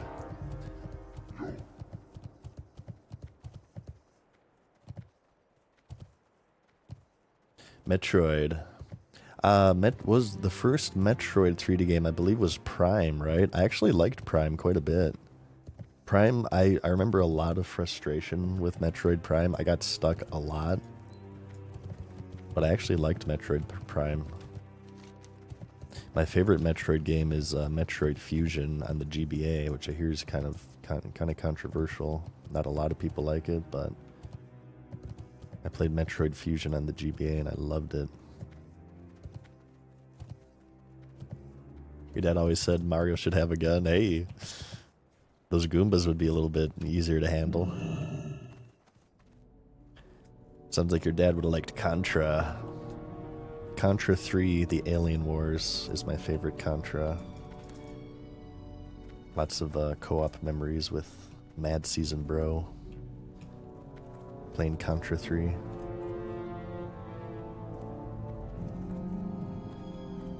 Dread is great and a direct sequel to Fusion. Really? I have not played Dread. I would like to play Metroidvania games for you guys at some point here. Well, thank you, my dear, for the buff. Yeah, let's group, sure. Wonder if this guy has the same quests. Oh, poop, you know what? I'm gonna have to come back in here. I need the quest for the mushrooms, so I have to turn in what's it called?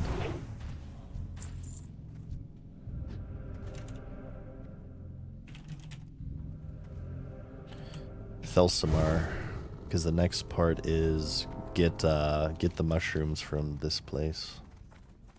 Wait, what's the one for these? The relics. Where do I get the quest for the relics? These little urns? Do you guys remember?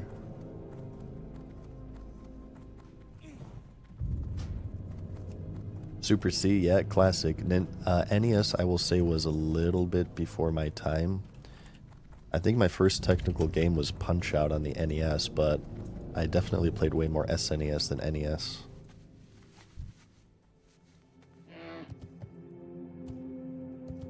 Quake and Doom. Oh my god, Doom. Doom would be a great episode of Pandora. One of the first FPS, one of the first big FPS games, I'll say. I have my doubts that it was the first-person shooter, but one of the first big ones. That and like Wolfenstein, right? Okay, we can save Murderlock, I guess. They have digital vibrance raised. I don't know what that means. Oh, you mean graphically. I kind of upped my I'll show you what my video settings are. Where is it?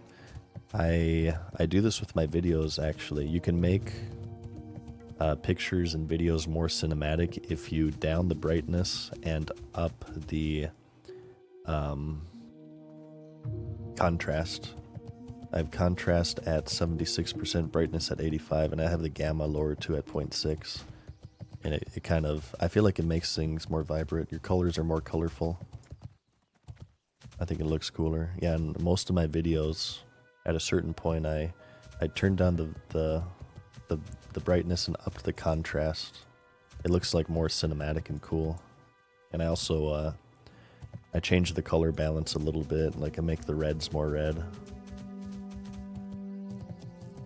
in post-production. You got my attention. Watch your back. So now this is the yeah, okay, the magenta fungus cap. Okay, good. I'm gonna look at Old Man Quest real quick, because I'm definitely missing some.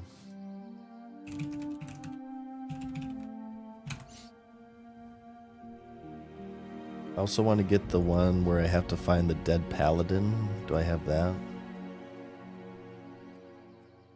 So Solution to Doom we have. This is the Skull of Impending Doom quest.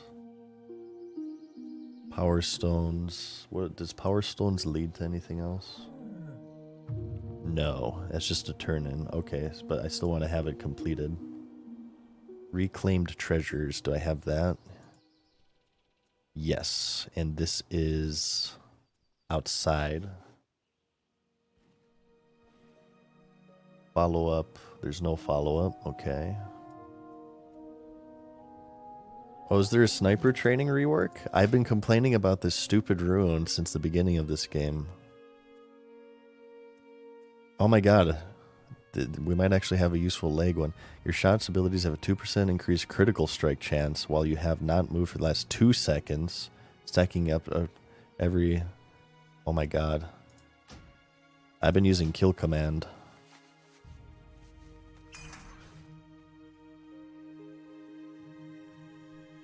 And it stacks. This is actually, I suggested a change for this to where there's, like, the buff retains for a little bit while you move. I guess this is kind of similar. Wow, yeah, this is way better. It's only 2 seconds and, you know, you still lose stacks while you move. That's amazing. No, I did not even know about this until you told me. You buy dual spec? No, not yet. We will. Oh, we're gonna make a shopping trip to Ironforge here. Okay, Agmon's Fate. Starting with Iron Band Wants You.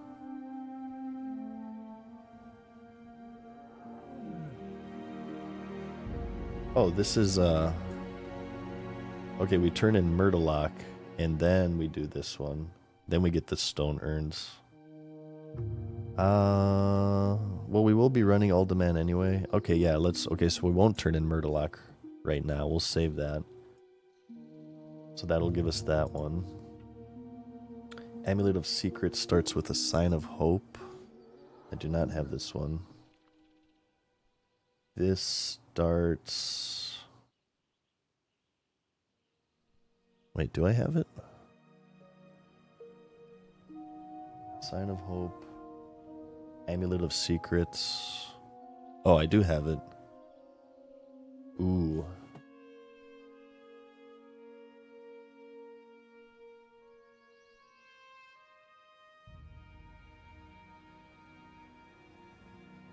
Then we have to go to Ironforge. So maybe we should get the amulet right now. Because I don't think my dungeon group would want to wait for me to go all the way to Ironforge and back. So we'll turn in the amulet.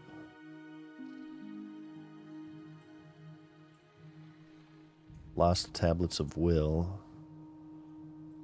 Wait, no, the Lost Dwarves. Okay, we have the Lost. This is the one that you do in the dungeon. Good.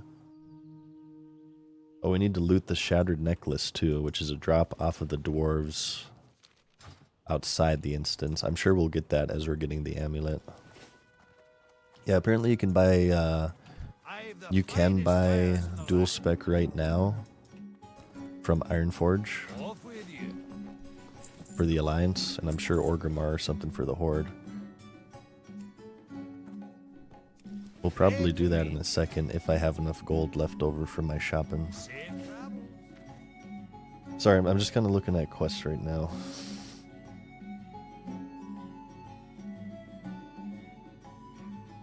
So we need to do the Ambassador of Evil, which starts with Passing Word of a Threat, which starts in Ironforge. Okay, we got to go to Ironforge for that one. We should probably be able to solo that in SOD. That's a tough one to solo in vanilla. Alright, we got the Alderman reagent run. And we need Power and Alderman, starting with Return of the Marsh. I don't think I've ever done this one. Oh, it's a mage class quest. Okay, that's why. Okay, well, we actually have to go back. Well, here, I need to, we need to get the Shattered Necklace, because that requires us to go to Ironforge. So let's do that. 50 gold charge, must be level 40, says Mobius.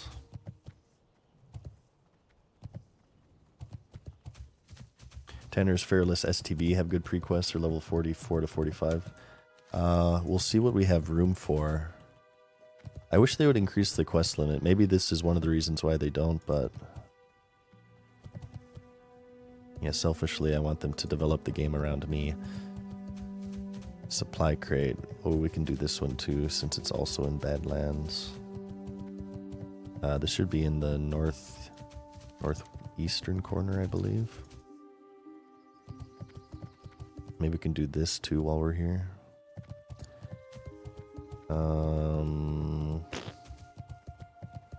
We can do... I wonder how much... It looks like this doesn't give any XP. We should just complete this right now. And we will be doing a Nomuragan run on launch day of the phase, so we can... hopefully we can remember to do this. And this one is Yeah, we'll just do these two. This will clear up 2 spots. I'll do this tonight probably. Power stones will complete. And then ZF. I can drop all of the... Oh god. I can drop all of the ZF quests that you get in Steamweedle into Tannerus. Or Gadget Sand, rather, I meant to say. Yakinia and Tannerus. Because we'll just pick those up on launch day. Okay, Shimmering Flats. I don't want to go that far. Hey, Nitros. I am enjoying SOD. SOD's been pretty cool. Thank you. Yeah, we're just kind of doing some Phase 3 prep here. Oh. Excuse me, I got kind of a cough today. I hope that's not too loud for you guys.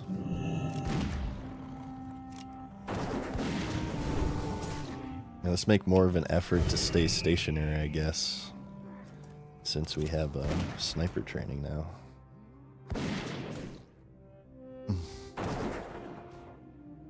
That's kind of cool too, because it frees up a slot in my toolbar. I said before, Season of Discovery, definitely effective at selling MMO mice. This version of the game has a lot of abilities. Even at level like 40, I feel kind of like I'm, with an MMO mouse, I feel like I'm running out of buttons. I need to macro more. While Asleep says that it's really been enjoying SOD. Yeah, me too. SOD's cool. I've really been enjoying it myself. Alright, we're gonna start having to worry about bag space here with all of these quest rewards. I'm gonna have to start banking them, I think.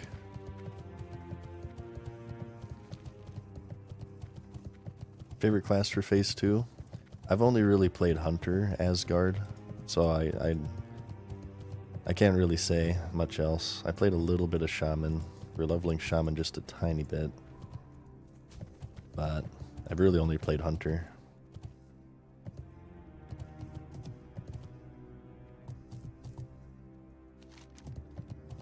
Okay, I'm gonna see if you can just get this heart off of the whelps while we're over here.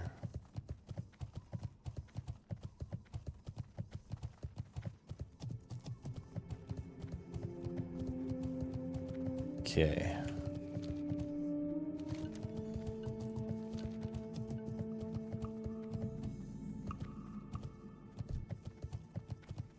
Well, really, like, we don't need to have a lot of these Uldaman quests in our quest log, right?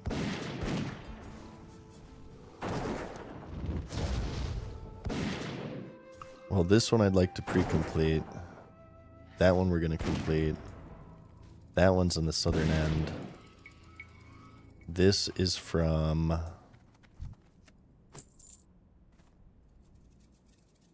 I wonder who you get that from. This is from Thelsamar. I'm just afraid like it'll be too much for me to track and I'll lose track. Yeah, thank you Orden Wells for the prime. Appreciate it.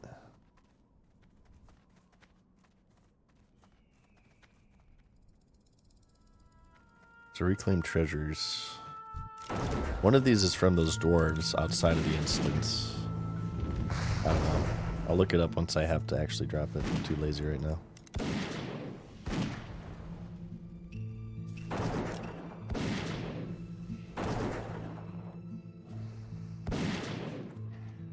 I'm hungry. Oh, I wonder if I should make food tonight rather.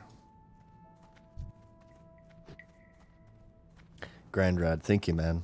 I got lots of good feedback on that one. I'm really happy with it myself. Oh, there's a lot of people here.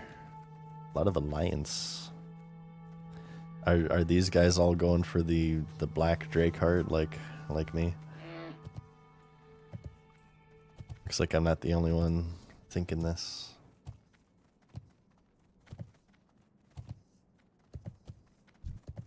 You can get it from the elites too, which I feel like I can solo. Let's grab the orange one. Can you take fire damage? No, you cannot.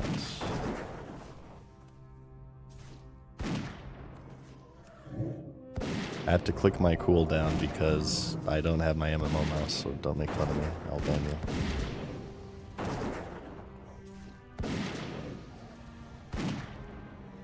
I wonder if I should use steady shot too. Ooh, we got help. Thank you. Wait, the dark whelpling. Can you get a little black dragon whelp from these things? This guy got it. Look at that crap. Come on, black card right now. I bet you these have a higher drop rate than the little whelps. Damn it. Wait, why do they drop silver? That's strange, isn't it? I thought only humanoid mobs drop silver. That's weird. I wonder if these are worth it. They take so long to kill. Bruh.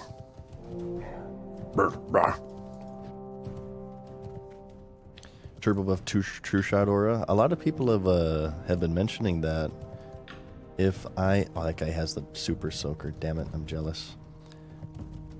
If I do end up training dual spec, I'll probably do a PvE spec that has true shot, because I hear it's quite good. Yeah, dragons love treasures, apparently so. What's up, Garanzo? Catches well, GG. They must be Drakthir, yeah, maybe. I think what would be good for SOD is if they add the Drakthir race. I know that's been a very well received race. Okay. That'd be a great change. I'm not sure how long I want to farm this. Maybe I won't keep this one. We can just like switch this one out for a STV quest if this is gonna take too long, because I know it's a very low drop chance. I think I want to be farming here forever, especially considering how much competition there is.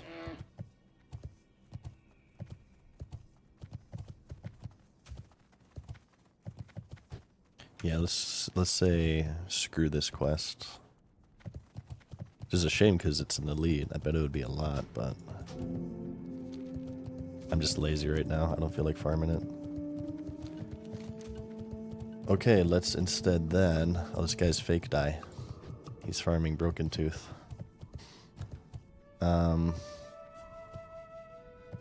Let's get the power stones, maybe? Oh, is this a bot? How amazing would it be if a bot killed Broken Tooth? I think this is a bot. Oh, well, maybe not. Well... it's a pretty bad bot if he is.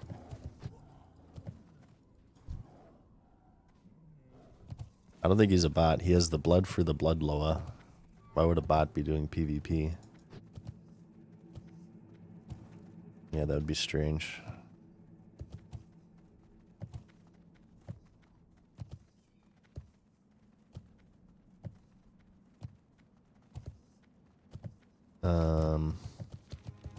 Okay.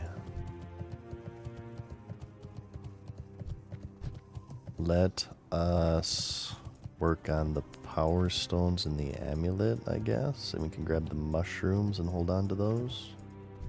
And we need the shattered necklace. That's what we're here for. Amulet and the shattered necklace. And we have to turn in the amulet quest now. You just report every hunter you see. You go scorched earth, huh? It's probably a 50% chance that they're a bot, so it's all good.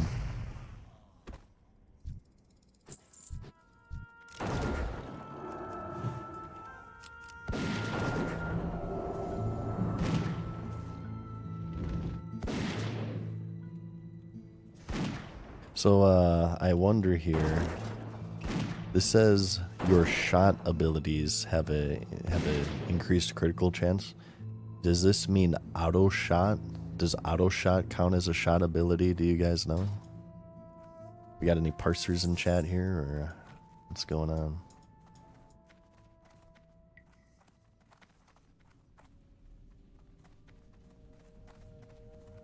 A lot of customer support in your mailbox, so it's working. Yeah, some people, someone earlier said that they're getting a lot of those mails saying that we banned somebody you reported.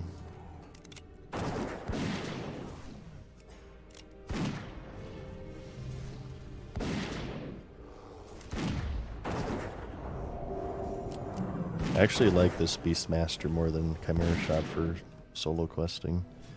I'll probably use this next phase. Damn it, as soon as I say that, he loses aggro. Growl him, damn it. Thank you.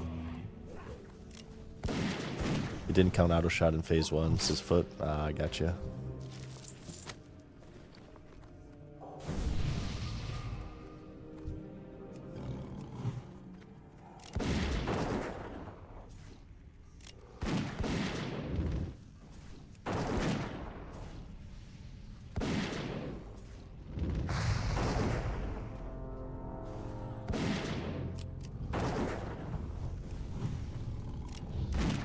Next phase better not be meme specs as Vamps. I know, right?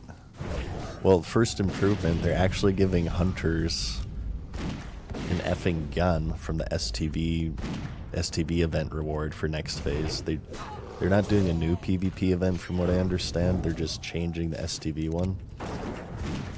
And hunters are actually getting a frickin' gun, so that definitely helps. Such bullcrap. I was really disappointed when I learned about that. Alright, where are these mushrooms again? I think they're deeper underground. There's too much panic in this town. Is it a gun or an expo? I don't actually know. It's a ranged weapon, like an actual ranged weapon. I think it's like a 3.0 speed or something, maybe. I think it's fairly slow.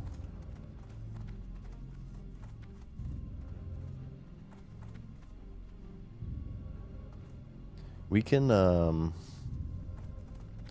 wait, Hammertoe's amulet is in here?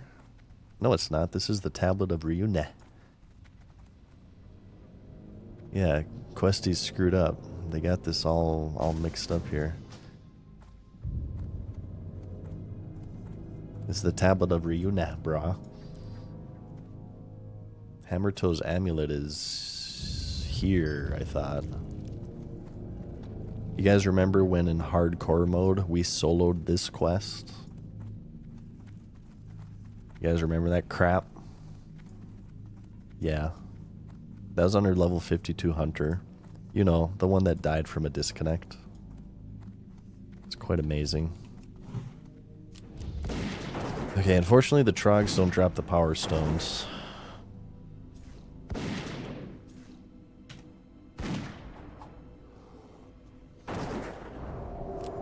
Oh, is it an Expo? 3.10. Nice. Is hardcore coming back? Hardcore is a little dead right now from what I'm to understand. I played it kind of here and there, sparingly. I'm more into SOD. But sometimes I'll be in a hardcore mood. We got some challenges going on. Oh, come on. How is he out of line of sight? For me, but... Whoa. Oh, I got the bug again. The spell not learned bug. They still haven't fixed that, I've seen. Even though I freaking reported it.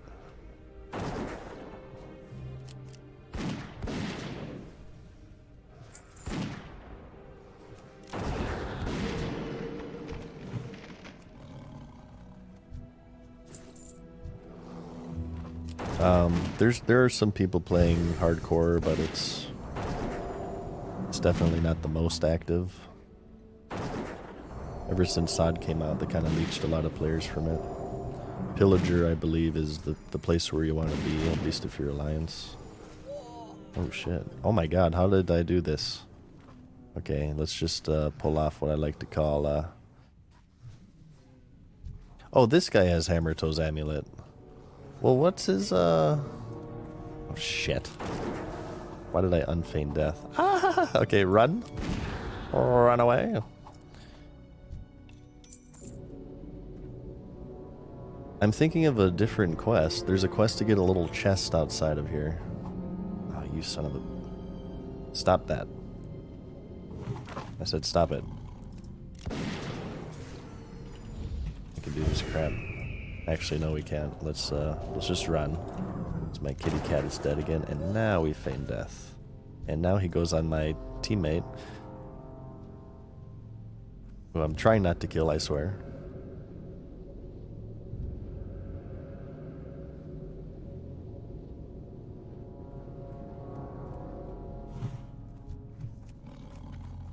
It's just this guy now.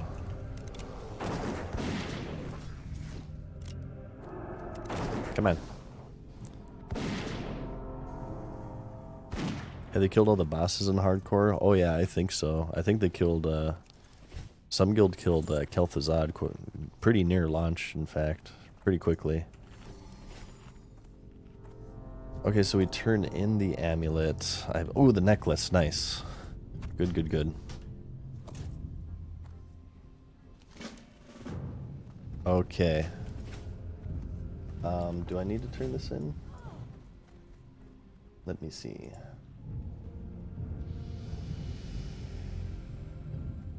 The next is Badlands and then Ironforge. Yes, so I do want to turn this in.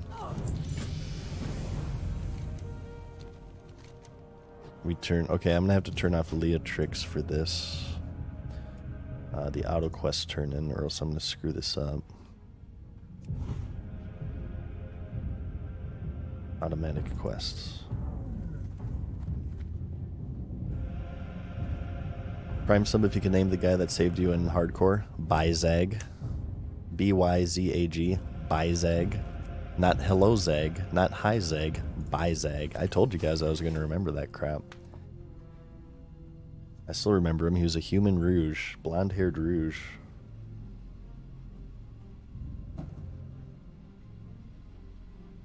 Hey, what's up, Yogs?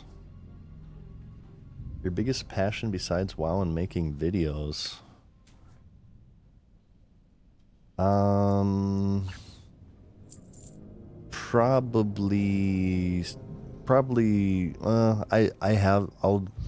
do the non-personal thing. There's something personal, but I don't want to share it. It's too personal, but I would say maybe streaming after that. I like streaming. At least when my my social battery isn't drained.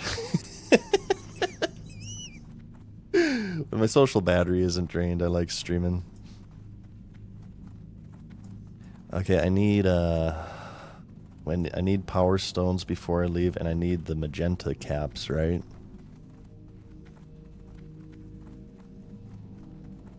Guys, maybe you can help me out with this. Or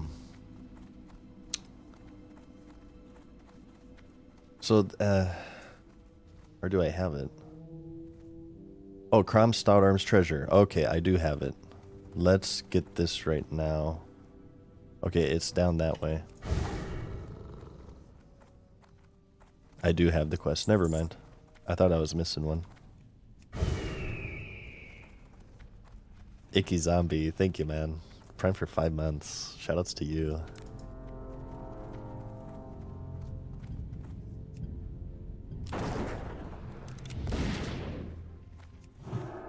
I didn't feed my pet enough.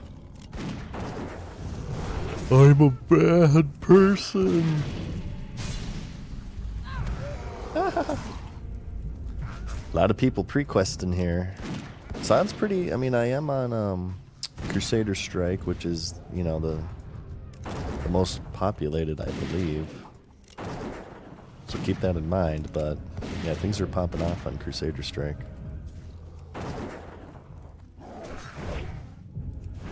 Yeah, cat girl cosplay is the thing I'm mainly passionate about.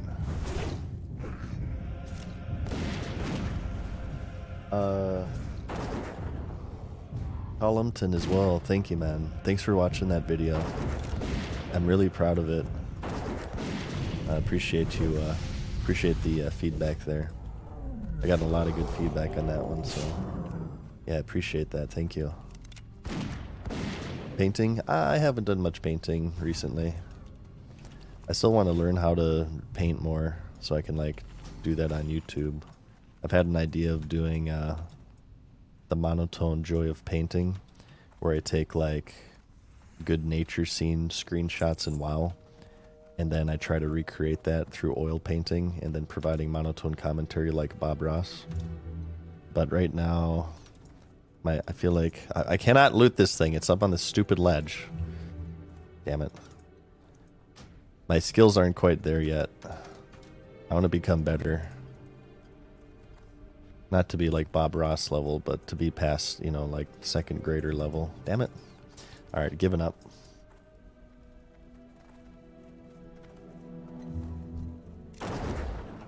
I need to feed my pets still. What am I doing? Oh, come here, kitty cat. Don't aggro the other one. Don't be a hunter, please. Bring him around the corner. There we go.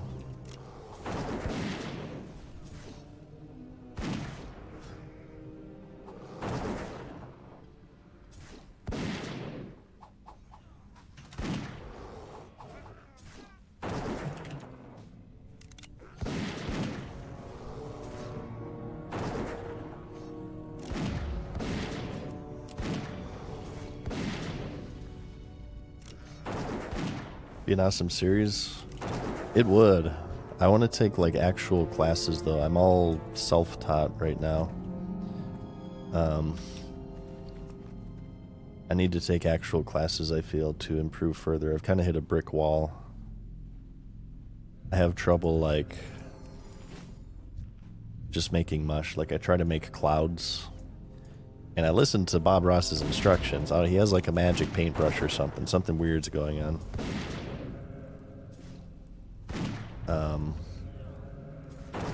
But whenever I try to make clouds, they just kind of turn into gray mush. I looked at all these tips online. I don't know, it doesn't work out for me. I think my brush is broken. My controller is broken. So I need to have somebody like in person say, here, you do it this way, do this. You're not mixing it correct, your technique is wrong. Gotta work on your wrist action, your fingering. I'm not sure what's wrong, but... Bob Ross from your hometown? You knew his niece? Oh, cool. Is she also a painter? Does painting run in the family? I know his son is very big on painting. Bob Ross's son. He actually did a few episodes of The Joy of Painting. Jaxium. Thank you for the prime, my man. Do it with makeup brushes also. They gotta be soft. I've just been using the 2-incher. Giggity. I also have a round brush, but none of them work. Like I said, my controller's broken. Oh, she's a painting instructor. How cool. I know there are like licensed Bob Ross painting instructors who will teach you that wet on wet method. I like me some wet on wet. My inventory was full. Damn it. What shall we get rid of? This sweet nectar.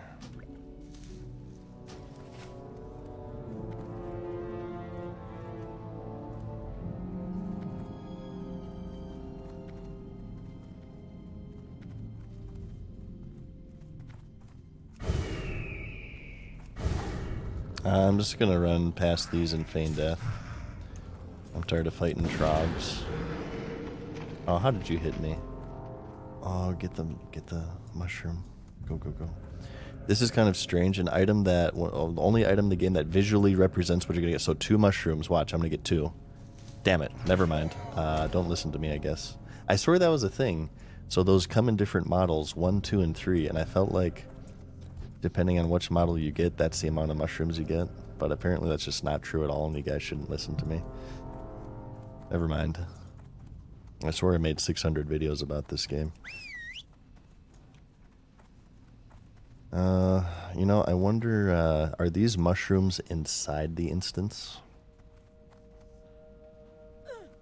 Or are these only outside? Maybe we can just grab them inside if so. Is this normal music for old men? Yeah, we're using the in-game music right now. Let me just kind of... I'm going to send my pet to tank and...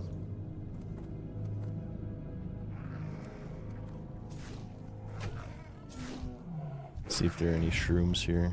I'm looking for shrooms. You guys have any shrooms? I don't think so. I think they're only outside.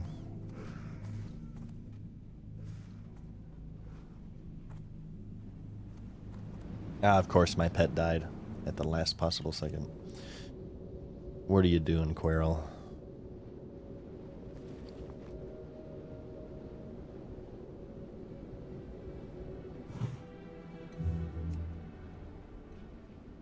I'm running out of food to feed you. I don't want to feed you a firefin snapper because there's 9 silver each. I don't like you that much.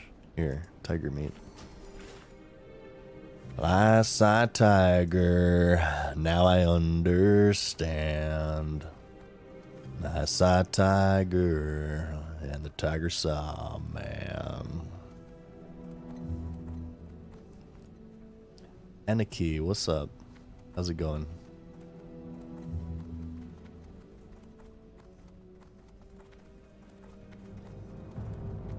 Damn it, there's just no mushrooms anywhere.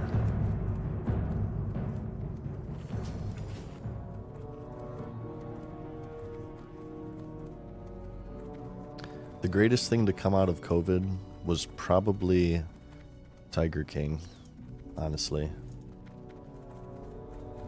Probably the Tiger King documentary. Oh, God. Can we take 2 at once? I can definitely handle 2 guys at once, but I'm not sure if I can finish them off is the only issue.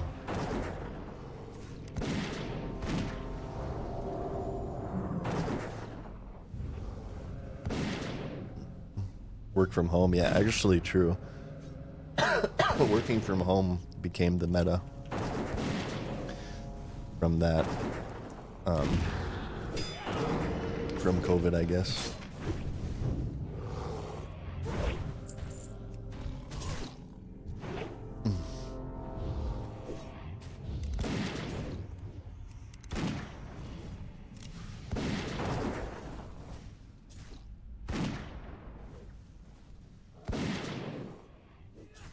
Guys, if you see any mushrooms, let me know.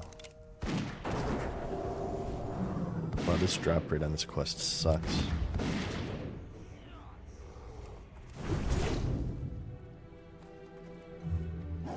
Yeah, I have a tendency also as well. One thing that's gonna be poopy with sniper training for me, mushroom, is I kind of jitter around a lot in my normal gameplay. Like I'm kind of like this between shots a lot of the times when I'm raiding, which is not good. I bet you they respawned over here. I don't want to kill that many trogs, so maybe a group will run through and get them.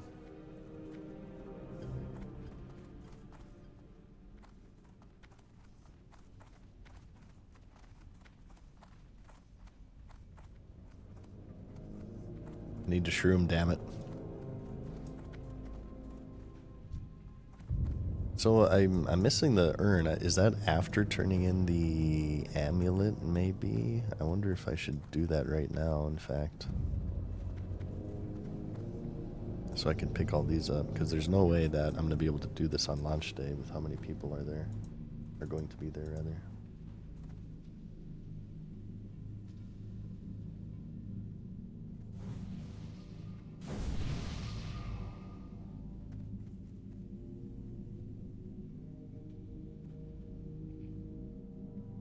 No.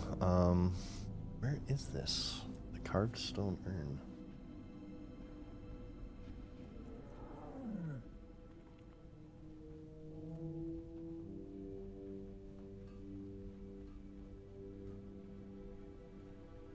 I'm gonna look this up.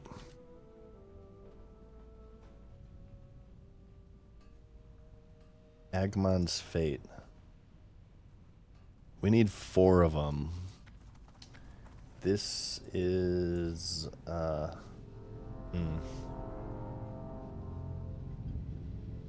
wonder if we'll be able to do this on launch day. I don't think we will. Because we can turn in Murderlock. Well, let's risk it and try it for launch day. Screw it, because you only need 4 of them. Sorry, I'm just kind of talking to myself there. Mushrooms, where are you? Almost to final level 40? Nice, man. Keep going. You gotta until the 4th. You want to optimize things. It's these little urns here that are quest items. They kind of stand out. It's kind of like Scooby-Doo. You guys ever watch Scooby-Doo and like there are like objects in the background that are like more lightly colored? They clearly stand out, so you know like it's going to move due to their style of animation. Like you see like a really light bookcase in a dark corridor. You're like, oh shit, there's gonna be a zombie pop out from behind that thing or something. This year's starting to piss me off.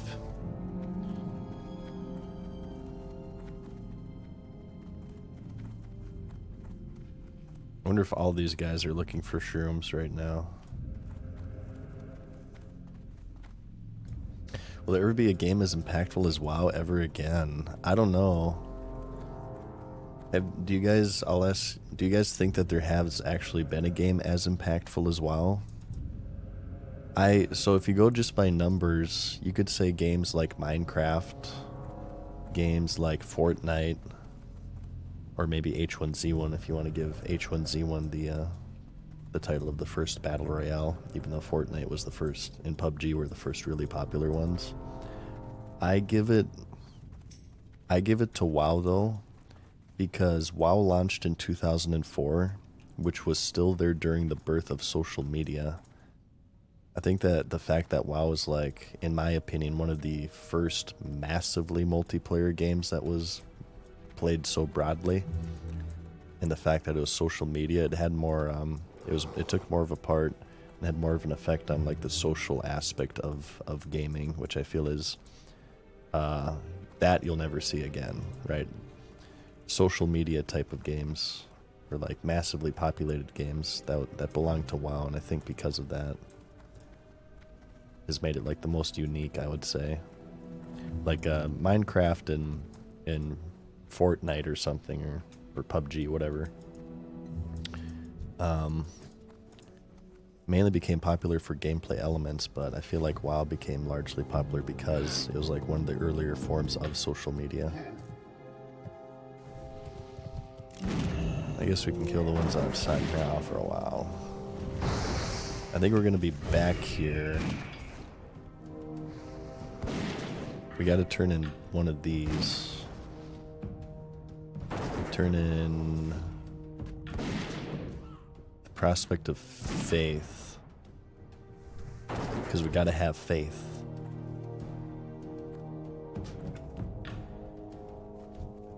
Hang around in caves until recently, give it time, maybe not in our lifetime. Yeah, you never know. You never know.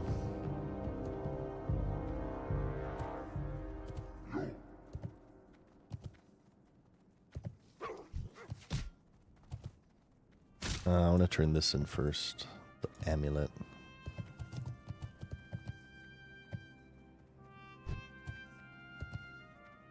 Broken Tooth. We have Broken Tooth sighting. Somebody was camping it over here, so I may as well not even check here. But I'm going to anyway. No. I wonder if I still have that add-on that just pings me when I see a rare.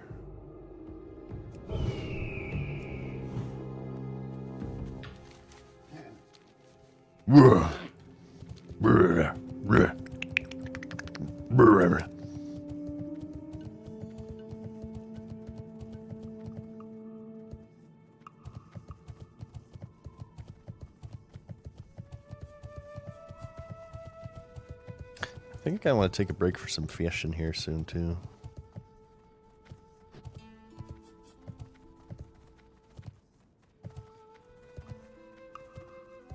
What was that noise? Oh, that was the orc fapping. It's in the Badlands sound musical score. Okay, this one. Because you say, oh, you might say, oh, monotone madness, why are you turning this crap in? The whole point is to save quests, right? Well, fool. First off, you're banned for doubting me. Second off, this is a chain. It will lead to soloing this one, the Angkor Fortress, and that one I think we might hold on to. Here, let's see. Amulet. But this leads to another quest inside. Yeah. This will lead to Prospect of Faith, and this unlocks. Go to Advisor Belgrim, give him the note. And then this unlocks the Ambassador of Evil, which turn-in is in Ironforge, and then it unlocks the Lost Tablets of Will. And that quest is in... that one is in Uldaman. So, I say we like log off in Ironforge maybe. So we can turn in the Ambassador of Evil, which is an elite quest. That'll give a lot of XP. And then we get the Uldaman quest. That one we'll save though. The Mirages. No need to turn that one in now. I need to do shopping. Okay. Maybe let's get the Power Stones. Maybe we'll try to finish the fungi. And then we have to go to, maybe we can go to Ironforge right now actually. Maybe we can do dual spec training as well, and I can actually like maybe make a PvE spec.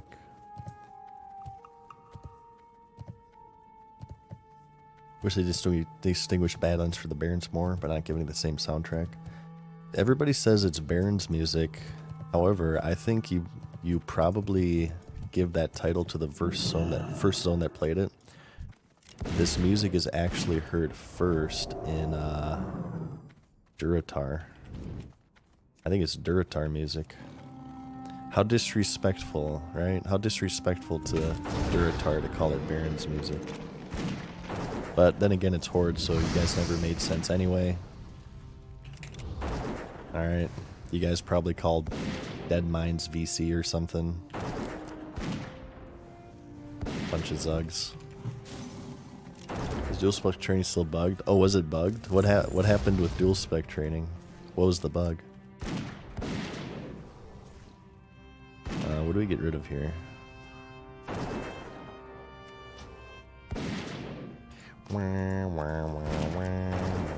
Okay, we got a vendor in auction. Our bags are full.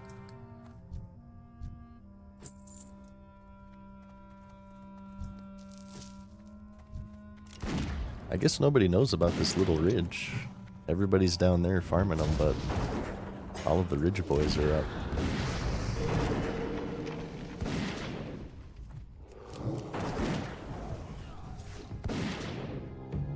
Look at that auto shot crit, 497 at level frickin' 40. This power creep is insane, and I'm using level 25 gear, by the way. Oh, it's fixed. He used to get stuck in combat and take your gold, but unlock nothing. That's amazing. Hey, they did say that they wanted to add gold sinks, right? There you go.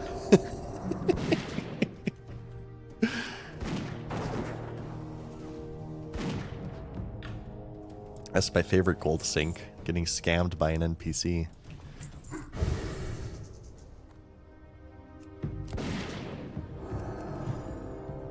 God, I love Trap Launcher. It's so broken. I don't mind overpowered stuff as long as I'm the one who has it, okay? So when I play Shaman, I will definitely stop complaining about Shamans.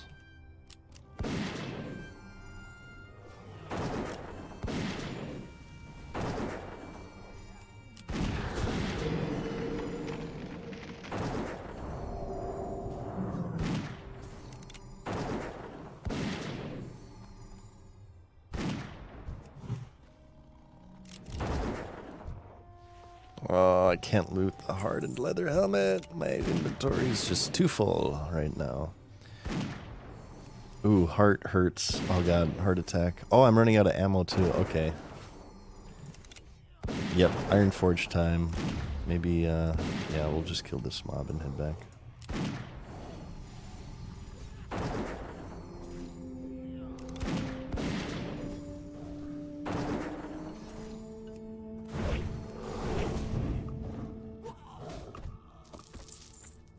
Oh, those guys just dropped straight up ore too, huh? TNT rune? Oh, did they change it? 10% damage to traps and explosive shot. Ooh.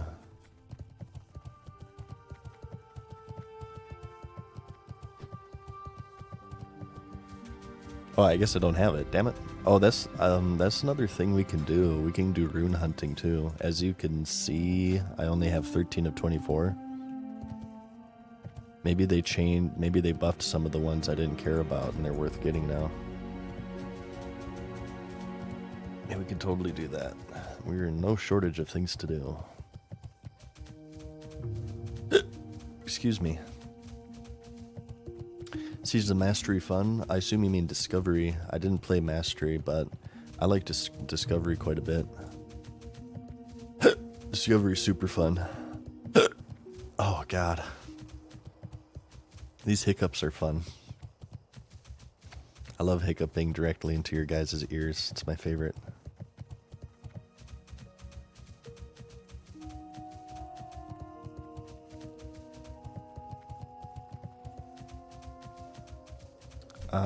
Okay, I'm gonna fly. It's been a while since I've taken a break. I'm gonna go get a drink during this flight. No BRB. Very good.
Alright. Oh, that's the phase 3 one, Tabalin? Ah, I gotcha. I gotcha.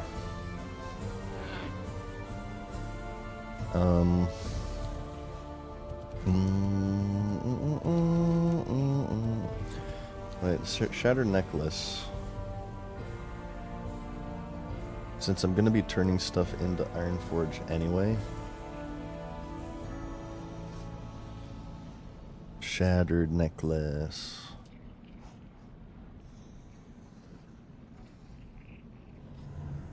5 silver bars. Okay. Yeah, I'll save that then. So we need to do this. I need to grab something. Is it Prospect of Faith I need to grab? Or was it Reclaimed Treasures? Damn it.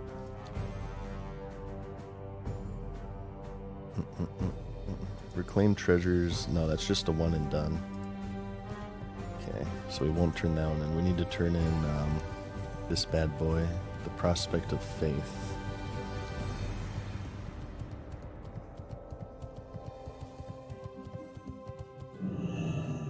Talk to me. Watch Talk get her to back. me. Be good. Watch get her back. Walk with Whoa, I don't remember this. Okay. me. Be good. Alright, let's do some shopping. Well, actually, I was going to ask where the dual spec guy was. However, I need to shop first, and we'll see if maybe I have enough gold after. I got, 69 gold. Nice. I'm going to bank some stuff. I'm going to sell some stuff. I'm going to vendor some stuff. I feel like this disarming thing I'll just vendor, because I probably won't use that. That will vendor. I'll vendor that.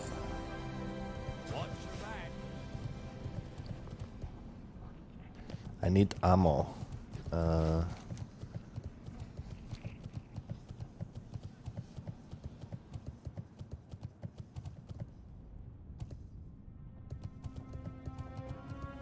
Hey, Cena, what's up?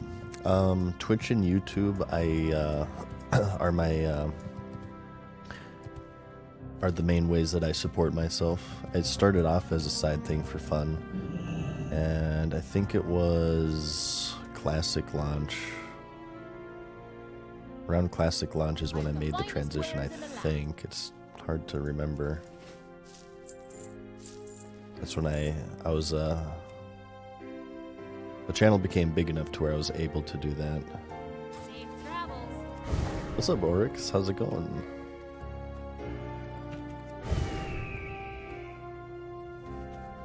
So many raptors. That's another reason why the kitty cat's cooler, because all the Alliance picked the raptors. Right? And this kitty cat is more unique. It looks cooler anyway.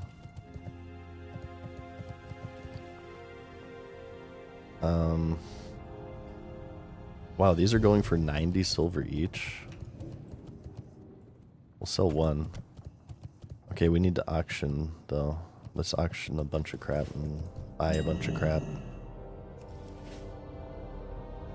Loving the priest, nice. Hey, what's up, Mary? Doing well. Just chilling out, doing a little bit of phase 3 prep here.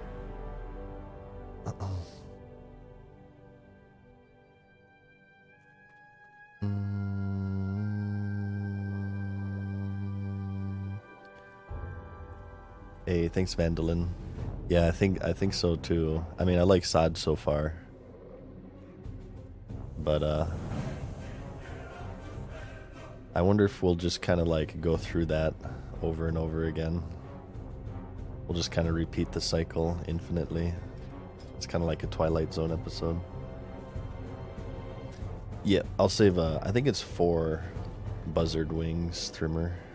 So I'll just get rid of the extra. I think it was 4. I can't remember. I'm not saying 25 silver for this. Damn it. Thanks for getting my hopes up, you stupid game. Bolt of Mageweave really goes for a lot. That's why I feel like fishing is low-key one of the best farms right now, because you can get those lock boxes. And people go crazy for that. For the bolts of Mageweave, if you can get it. Elemental Earth. Oh, these actually aren't that expensive. I would say I'll save them for the next phase because they'll probably go up, but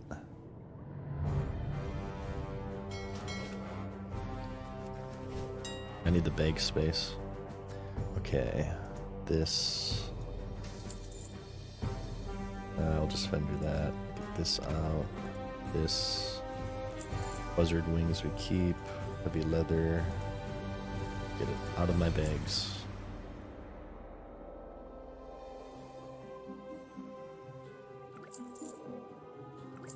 Just trying to make room right now. Excuse me. Okay, so blue pearls I bet are going to be really expensive, and I think I'll just farm them because of that. 50 silver.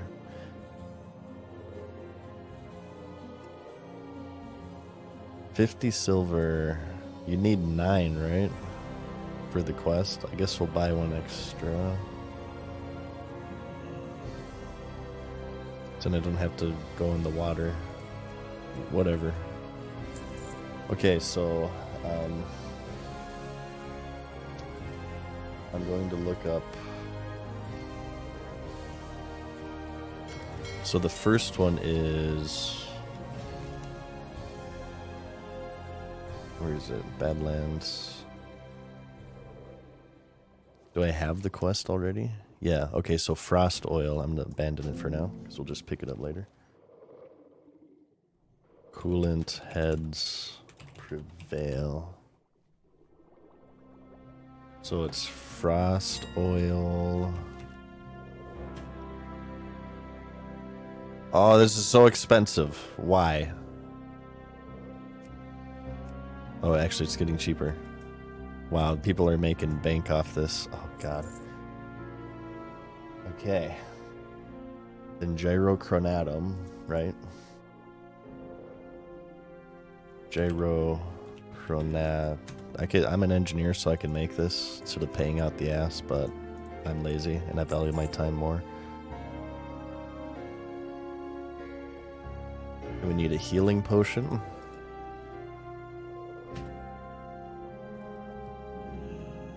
Just one. Lesser invis.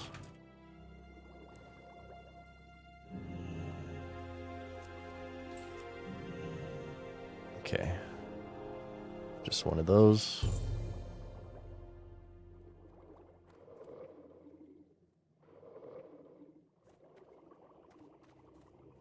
We need patterned bronze bracers. Oops. Here.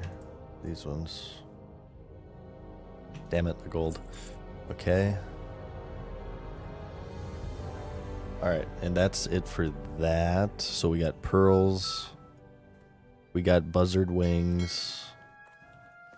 We have the potion, invisibility potion, oil.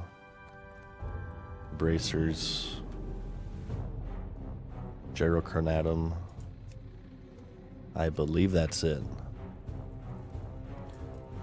And we have a poop ton of expired auctions. Oh my god. Okay, we gotta take care of this.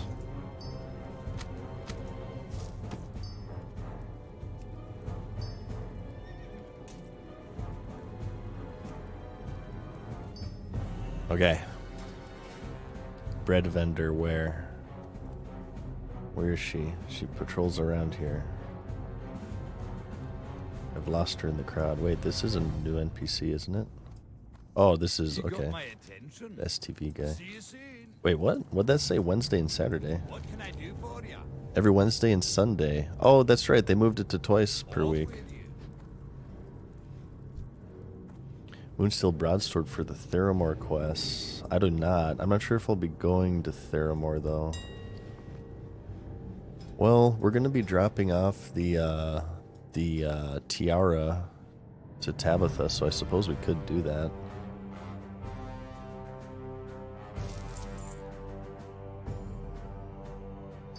We could do that. Jade is... Why would you put Jade up for 6? Vendor trash is for... Whatever. Okay, we'll just vendor trash that. I feel like if these expire one more time, I'm just gonna vendor them. Because I'm tired of seeing them. Like this, I'm just gonna vendor. Who cares about that? Okay, this vendor.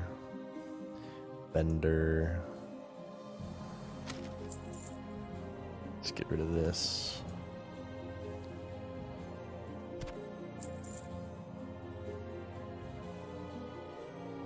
Bread vendor, where are you? Would you like to buy some explosives?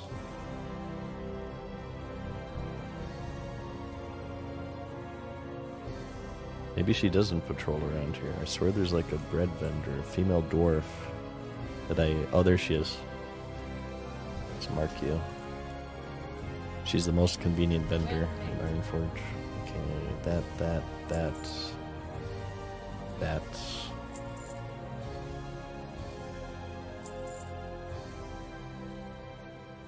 Yeah, Addy Bags is starting to break down. They stopped updating it, and I'm starting to notice glitches.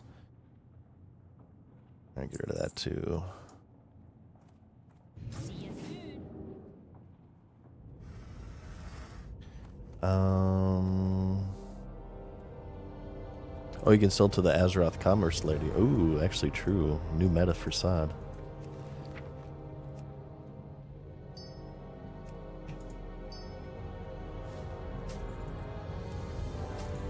It seems like nobody's buying these greens. Maybe I'll just vendor them.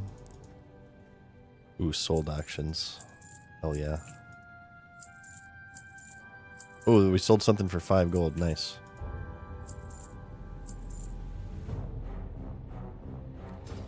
I think I'm just gonna vendor the greens. What can I get for you today? Unless they go for like a crazy amount. They go for like over a gold, then I get like those for instance. Okay, those ones I'll sell. Let's inflate that economy. Let's vendor everything.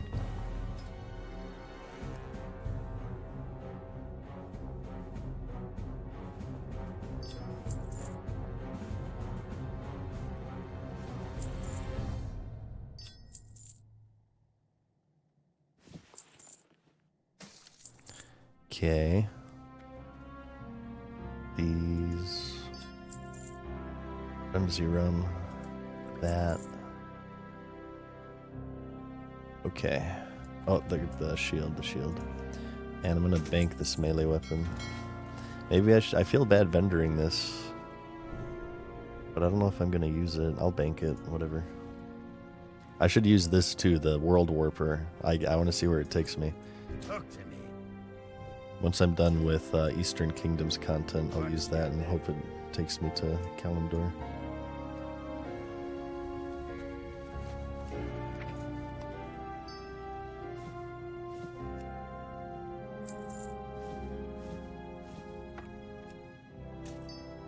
Okay, these ones I keep.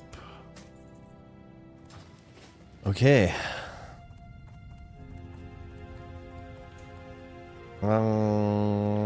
I feel like these won't sell. Whatever, I'll try. How are you? This sells for 17 gold? No way.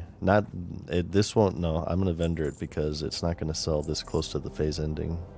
People are just gonna wait. Yeah, whatever. Just vendor that too. Vendor all the things. See you soon. And I'll get rid of 1 pearl, because it's 9 for the quest, right?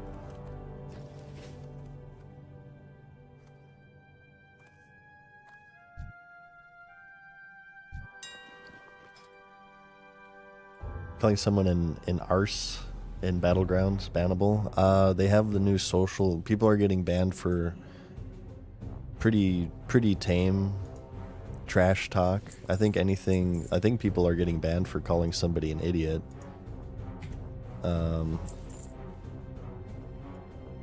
So yeah, Arse and Battleground is definitely, if people report you, yeah, you will get banned.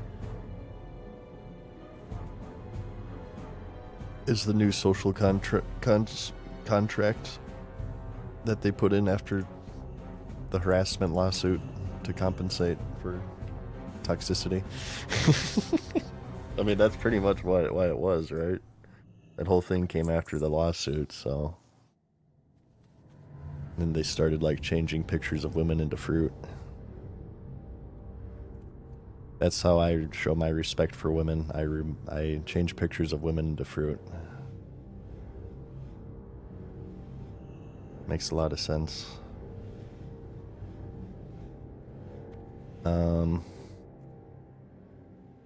Okay, I think I'm ready.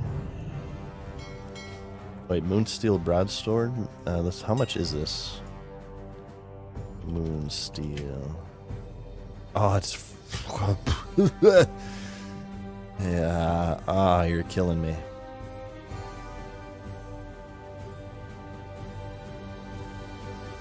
Let's look, hang on, look this up.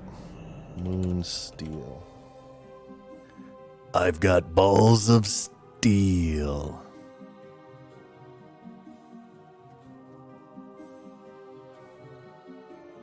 Objective of... Jarl needs a blade, right? Prereq equals what? Or no, you can just turn this one in. Right? Is it Jarl or Jarl? I don't even know how to pronounce that.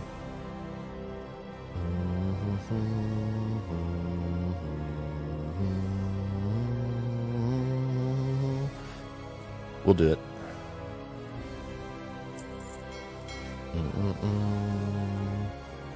Okay, I think that's good.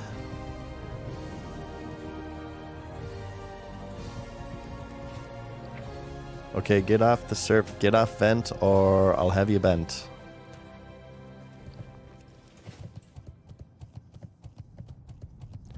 Obey the call of Kel'Thuzad. What's up, Dreadnoughtier? How's it going?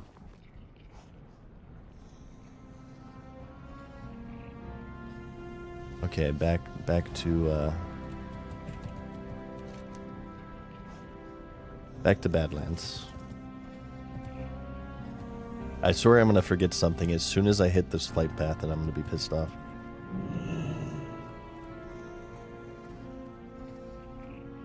Stuart Mackey, how are you? Or okay, is that okay? Drugs are bad. Okay, what's up, man?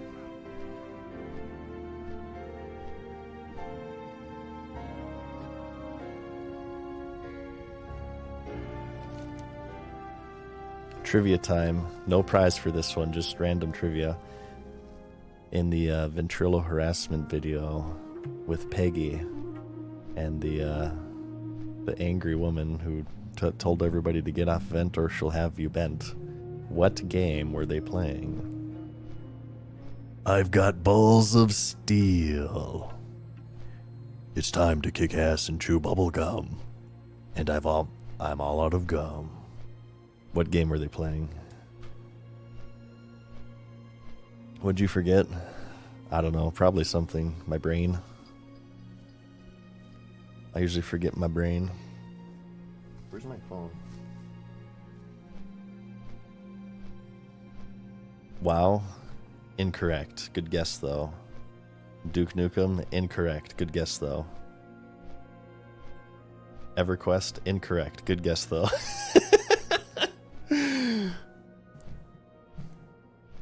You're all incorrect. I'll give you a hint. It was an MMO.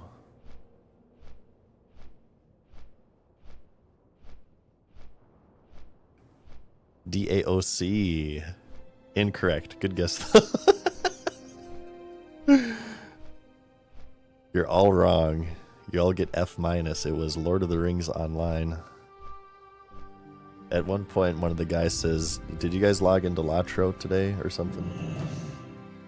I don't know. There's some other. There's other information relating to Latro. You guys mentioned like every MMO but Lord of the Rings. There's AJ Ronan coming in hot. There you go. He got it. Whoa, Dragon here.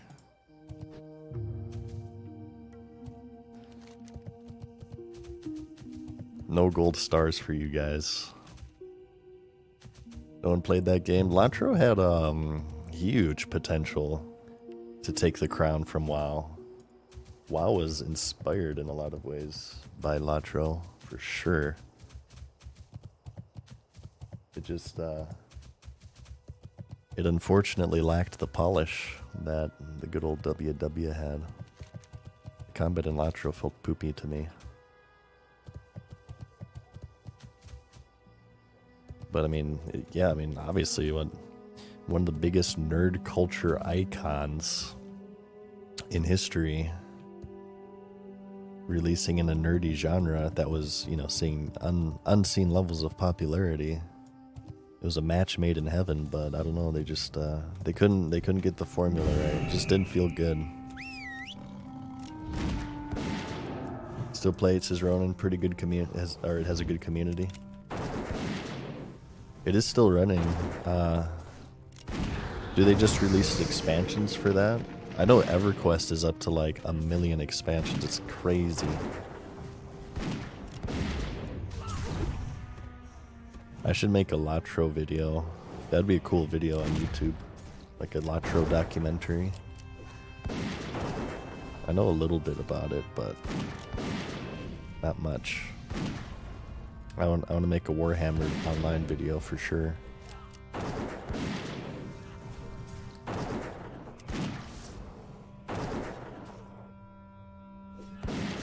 Used Vent in 2008. Yeah, both Vent, TeamSpeak. Oh gosh, what was the was it Skype? Maybe it was Skype.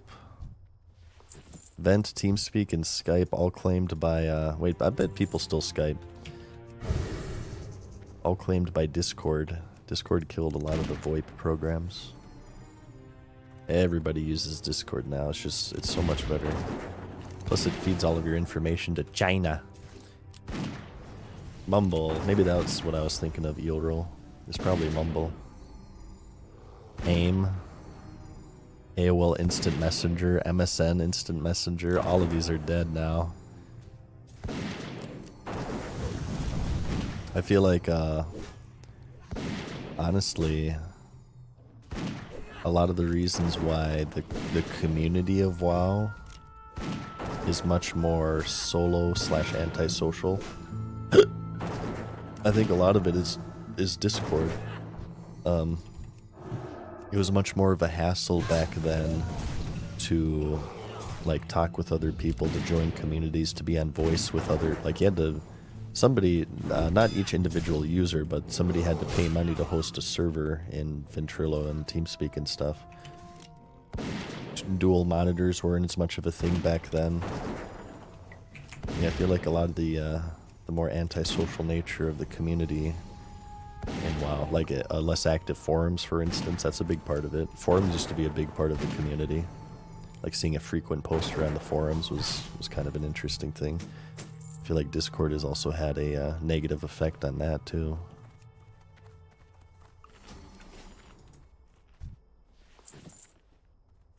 Yeah, everybody uses Discord. Even like my normie friends who don't game, they use Discord. 4chan's still around though. It says Cure-chan. I've never used 4chan really, so I can't say myself. I'll say like websites like Reddit too. Database websites becoming better. Like we had Thoughtbot back in the day, but it was much more limited. It was much harder to find an answer to where Mankirk's wife is in 2004 gaming than it is in 2024.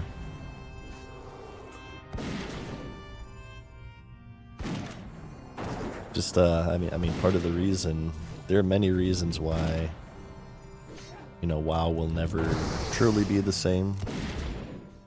I think a lot of people put it on developers or just people changing, but you can totally look at like not even just how people have changed, the game has changed, but more about how social media as a whole has changed around the game. Like I said, WoW is one of the very first social media instances of social media back in the day, so it was much more unique, and a lot of the oh shit, I just huntered. A lot of the interaction was forced through in-game interfaces such as chat, guild chat, whispers, whatever. You can now interact, find answers, talk about fan clubs or whatever on so many different websites that it's given it such a more antisocial feel. Yeah, there's much less mystery. There's guides for everything. Those dirty YouTubers. These guys stand those dirty YouTubers making guides to everything. Ugh, I can't stand them. Yeah, phase 3 is 4th Yuseko.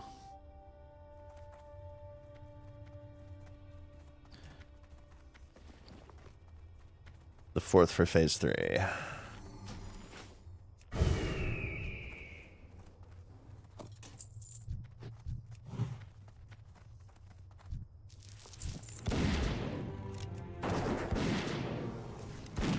And a lot of it you can say like, you know, as far as the mystery is concerned, well, just don't look up guides, don't look up Wowhead, don't look up YouTube videos, Twitch streams, whatever.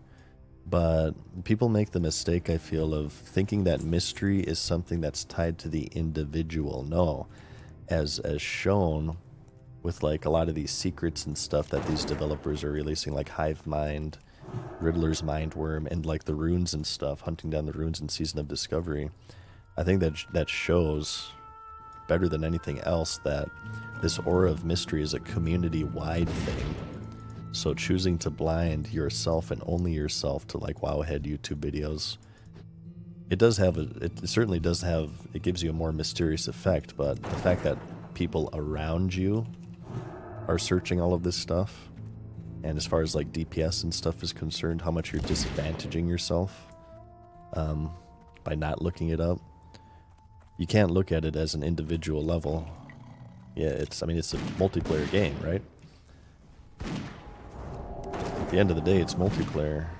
What the skill level and knowledge level of those around you will have a quite a drastic effect on your gameplay, even if you don't raid. It's very complex, is what I'm trying to say. Many, many reasons why the game doesn't feel like it was back in the day. And not all of it is an individual level.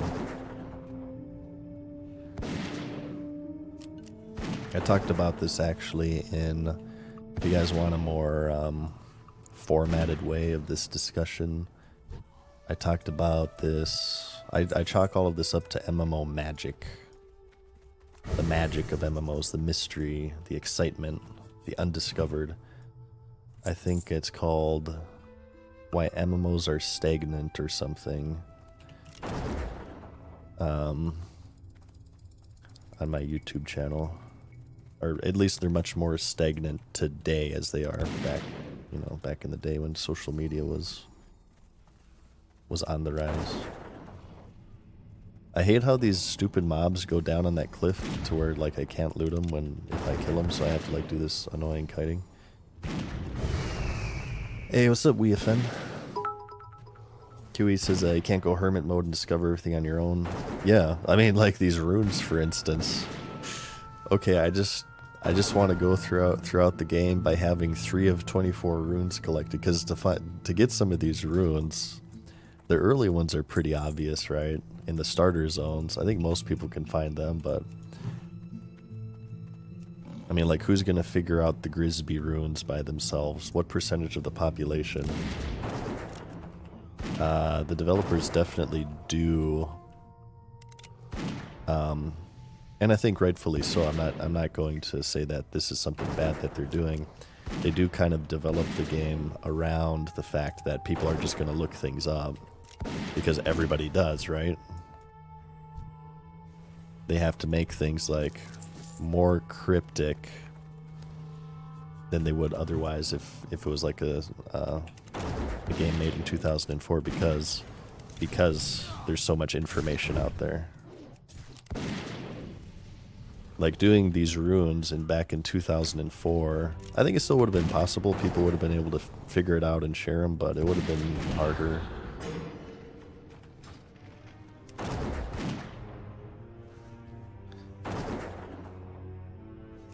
But I mean, people had trouble figuring out very basic things in 2004. Like people couldn't even figure out how to rank up drag new ranks of their spells on their toolbar in 2004. So let's remember the average skill level of the 2004 MMO enjoyer. Add-on culture for sure too is another big part of it. Lady Misfit, thank you so much for the $5 tip there. Thank you, lady. Appreciate that. Thanks for your support. Or turning growl off on your pet, yeah. True. I never do that, ever.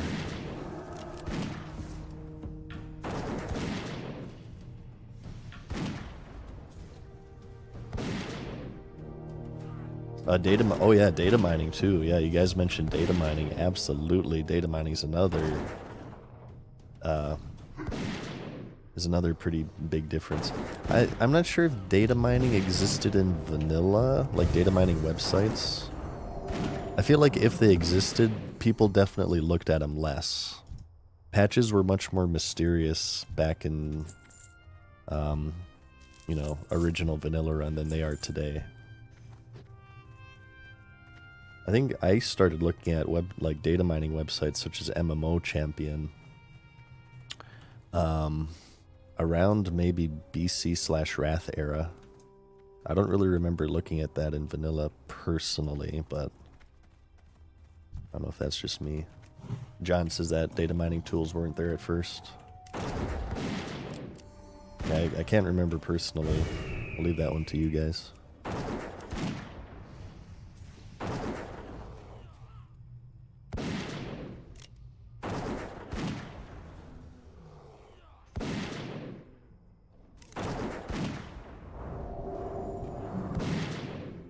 Thoughtbot in BC says Iron S'more, did Thoughtbot do some data mining? Remember, YouTube wasn't there in vanilla. People used Warcraft movies. That was the main video sharing website in vanilla WoW. YouTube, if you look it up, was like 2007 kind of BC era. And it was a dating website at first, not a video sharing website necessarily. Like one of the earliest WoW content creators was Hobbs. You look at the date he uploaded those videos. It was BC launch. It's when Hobbs started uploading. Like earliest WoW YouTube video creators, I should have said. And pretty much all of the videos were PvP videos. He had some machinimas here and there. He had some guides here and there, but it was primarily PvP videos back in the day.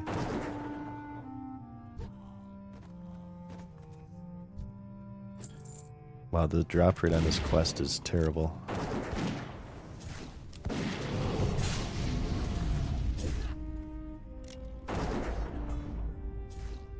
April 23rd, 2005, was that the,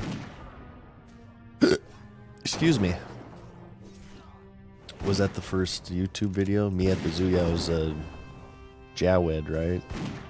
One of the creators, I forget his name. Jawed. I don't want to group for this quest because it's a drop quest. It's gonna make it more annoying. Or are you guys PvPing? Is that what's going on? Do we have action? No, it looks like they're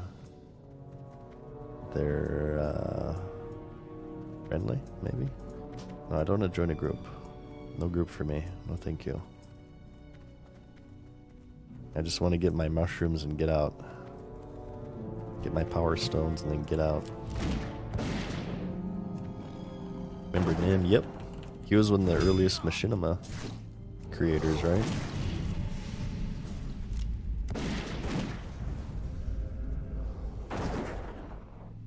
My first WoW machinima I watched was Roguecraft.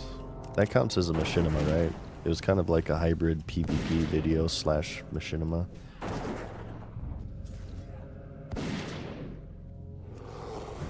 Pat the Warrior, Unbreakable the Shaman, Mute the Rogue. Oh yeah, I liked Grim.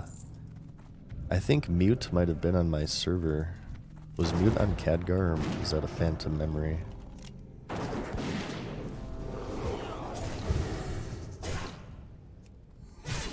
Group on Swifty and Hobbs is Dreadnought here. Nice. I didn't grow up with them, but well, maybe I was young enough to say I grew up with them, but Hobbs is one of the inspirations for me to make videos. I thought to myself, you know what, I want to make videos like that. That's cool.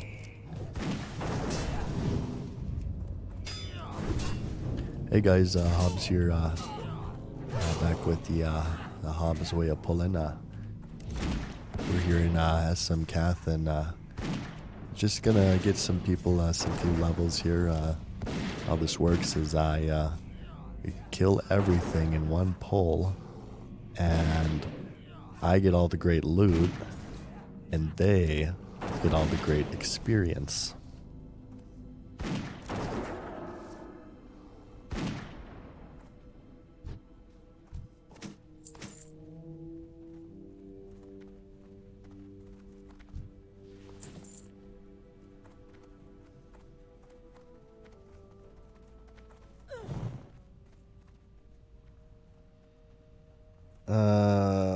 Mushroom.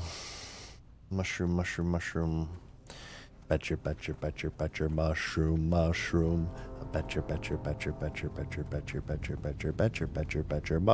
mushroom. No fireball for y'all. That's a full nostalgia stream at this point. What the hell? What the F?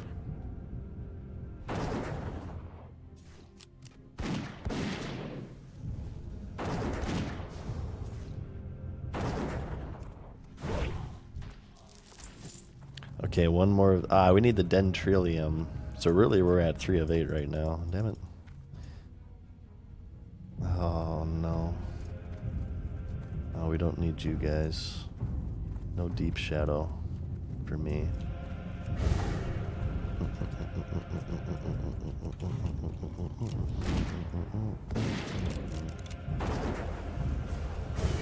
Pet tanking rune? Yep. I'm using that right now, Noodles. You want to go ahead and pick up Beast Mastery, which for Alliance you get at the Hunter's Lodge in Loch Modan, if I remember correctly. This just buffs your pet and makes their growl a taunt as opposed to just a threat generator.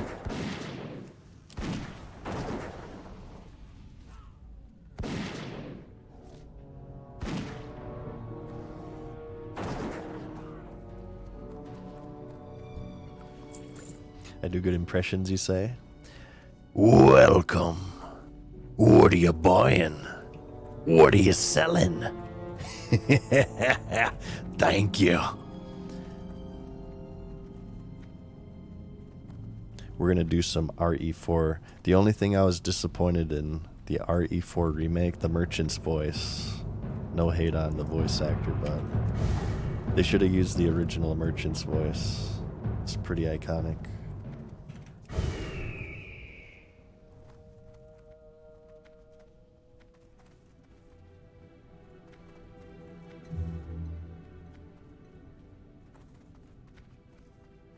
Uh-oh.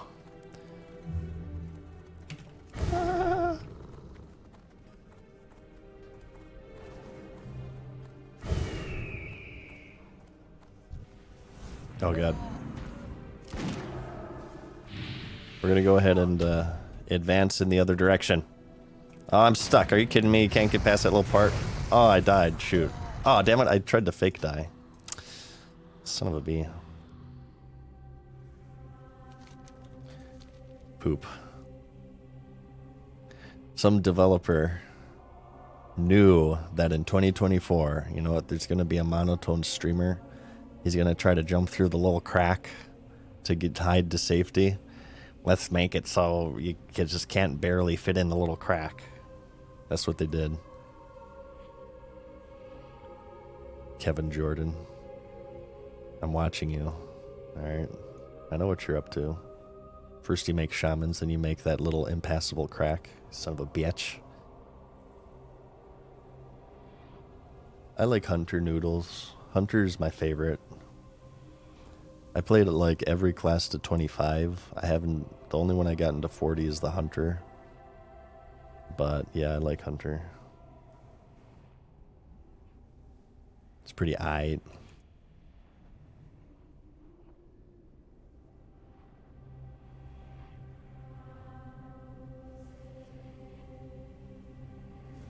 Well, looks like we got some PvP here.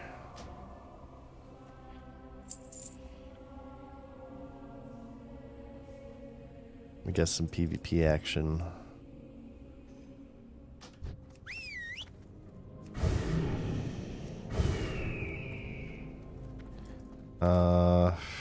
Mushrooms. Where the hell are they?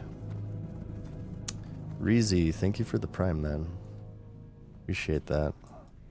How are you?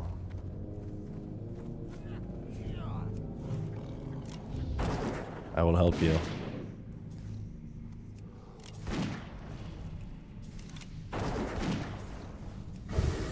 One level away from 40 on your warrior. Nice. Just in time. Good timing. I really hope that you can actually pre-quest and all of this isn't for nothing. Why'd it all be for nothing? I was told like somewhere that this got nerfed or something. Well, it's not for nothing. I'm still, I mean, I'm playing one of my favorite games of all time, so that's not nothing. But it would be nice to get some XP at the start of, you know, phase launch, like I'm intending. They said pre-questing is fine? Okay. It shouldn't be a problem? Okay, thank you guys.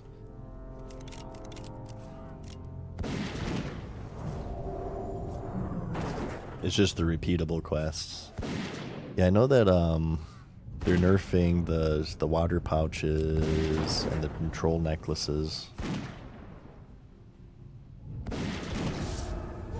Big fan from Chile, says Reezy. Hope you're having fun. I am having fun. Thank you, Reezy. Appreciate it. Oh god.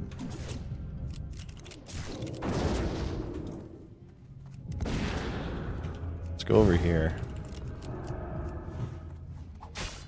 Oh, the trap. Okay, never mind. Okay, hang on. It's beautiful gameplay. Wonderful gameplay. Let's advance in the other direction.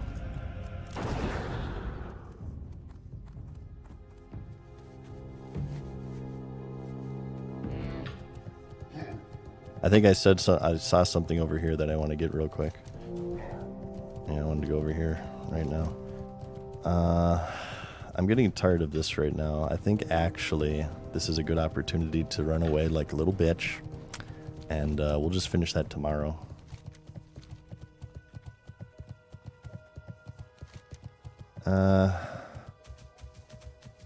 Let's go ahead. And so I said I was going to do this. I mean, that's pretty much done. We can finish that tomorrow.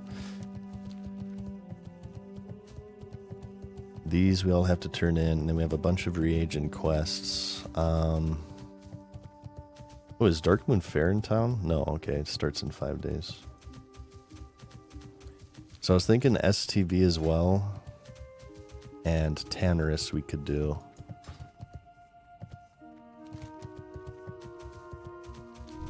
Or we could just fish. You know what? I wonder if maybe I could use a little break from questing, actually. We've been doing that for like the past few hours. Maybe we fish up a storm.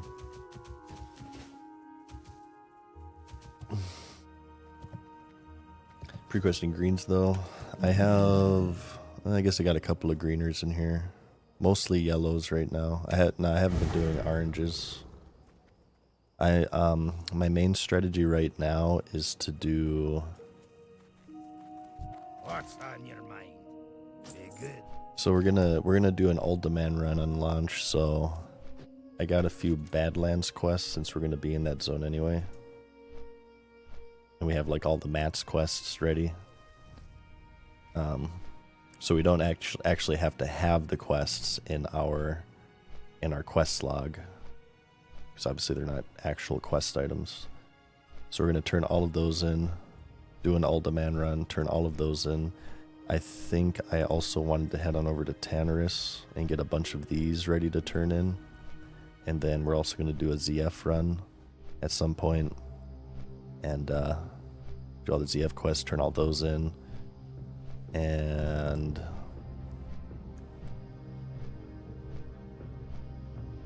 some STV goodness.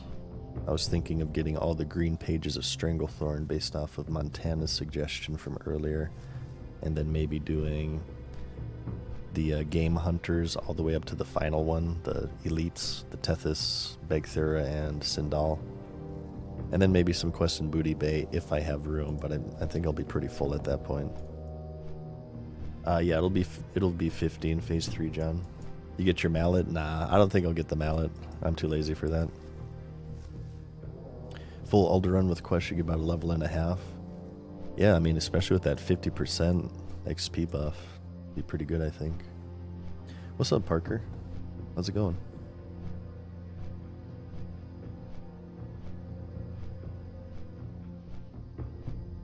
We'll level pretty decent pace, I feel. Hopefully should not take me 2 weeks to level or whatever it took me in phase 2. Realm for Sunken Temple, says Lev. Ooh, nice. I'm looking forward to Sunken Temple quite a bit.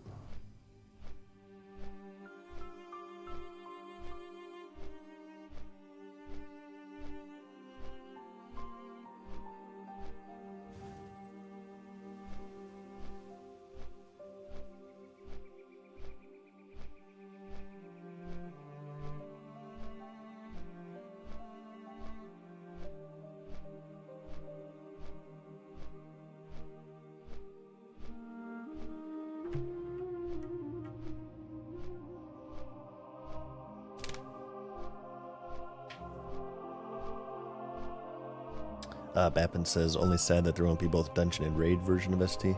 I actually echoed the same sentiment for BFD and Nomuragon, Bappin. So initially when they started redoing raids and dungeons in WoW, they overrode them. So like ZA, ZG are good examples in Cataclysm. You could no longer go into old ZG or old ZA at that point. But at a certain point, they started to maintain. They kept the old one, and like you could still do old Karazhan and Legion Karazhan. I actually like it when they did that. I guess I would be a fan of still being able to do like old, Sunken Temple. Like you just set your raid difficulty, right? If you're as a raid and you zone into Sunken Temple, then you get raid version. But if you stay as dungeon, you could keep the dungeon version. Oh, you can do old Ani in Wrath Classic. Yeah, I suppose Wrath actually. I wonder if that was the first instance of them overriding a raid. I can't remember that particular one. You couldn't do old Ani in original Wrath, right? When they redid it.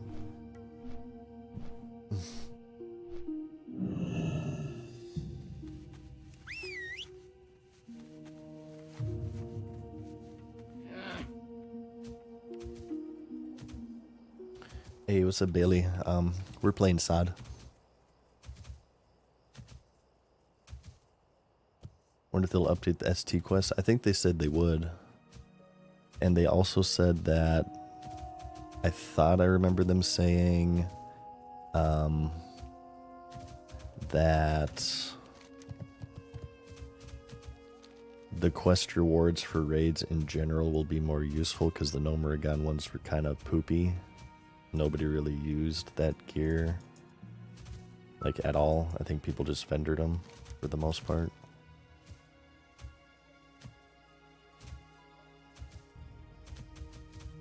Hey, thank you, Bailey.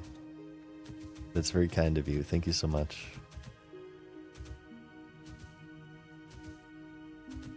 Confident as well. Thank you.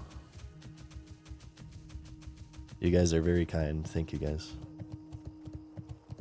Oh, Skolo, not Strath. Yeah, they redid Skolum. They did a lot. I think they redid SM, right? And Mists of Pandaria. They redid Dead Mines, of course, and Cataclysm. But you could still do original. Well, no, they had a scaled down Dead Mines you could still do, but the original Dead Mines was gone, I think. They've kind of redone a lot of dungeons in the game, now that I think about it. I'm sure even more since I stopped playing in Shadowlands.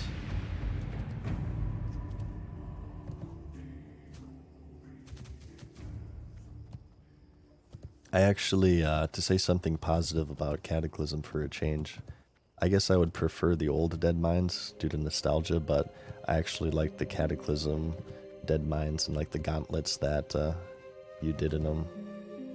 The Mario beams that you had to avoid. Thought that was cool.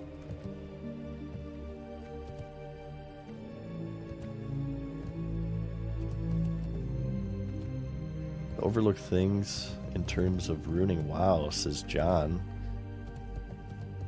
Overlook. I wouldn't say necessarily WoW is ruined these days. I don't care for retail. Maybe I could. I don't even want to say ruined for me. That's a pretty powerful word, ruined. I feel like one of the most overlooked things is the community. I feel like the community aspect has been sacrificed in the name of like convenience and quality of life in many different aspects.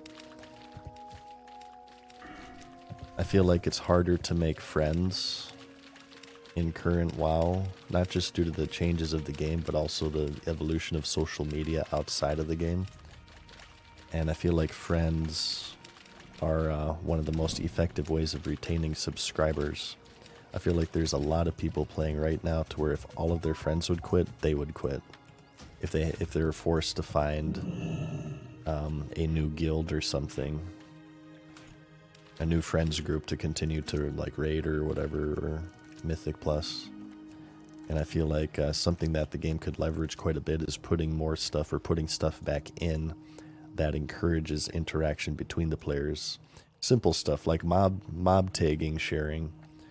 Because you share mob tags, even if you're not grouped in retail WoW, that's less reason to group with each other. And really for a lot of people who made friends in this game, that was like the spark that got things started. I always say like the common route of like making friends in vanilla WoW, and this was still true with 2019 Classic, so I feel like you can't use the evolution of social media as an excuse why people don't make friends in MMOs these days, or not as much as they used to, because a lot of people made friends in Classic WoW, but the common way of making a friend in this game back in the days, you know, you're doing the pillager and looter quests, and you want to share the mob kill tags, right?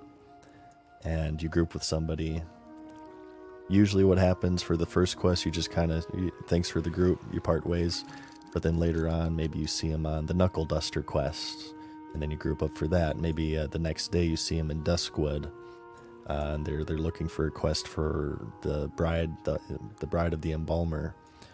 And eventually it gets to a point where you're grouping, you run into the same person so much, you're like, all right, well, obviously, it seems like we both play the same amount. We've been doing these quests. Do you want to run, Nomragon here? Do you have Nomragon quests? Oh, I see that you don't have a guild. Do you want to join my guild? You know what I mean?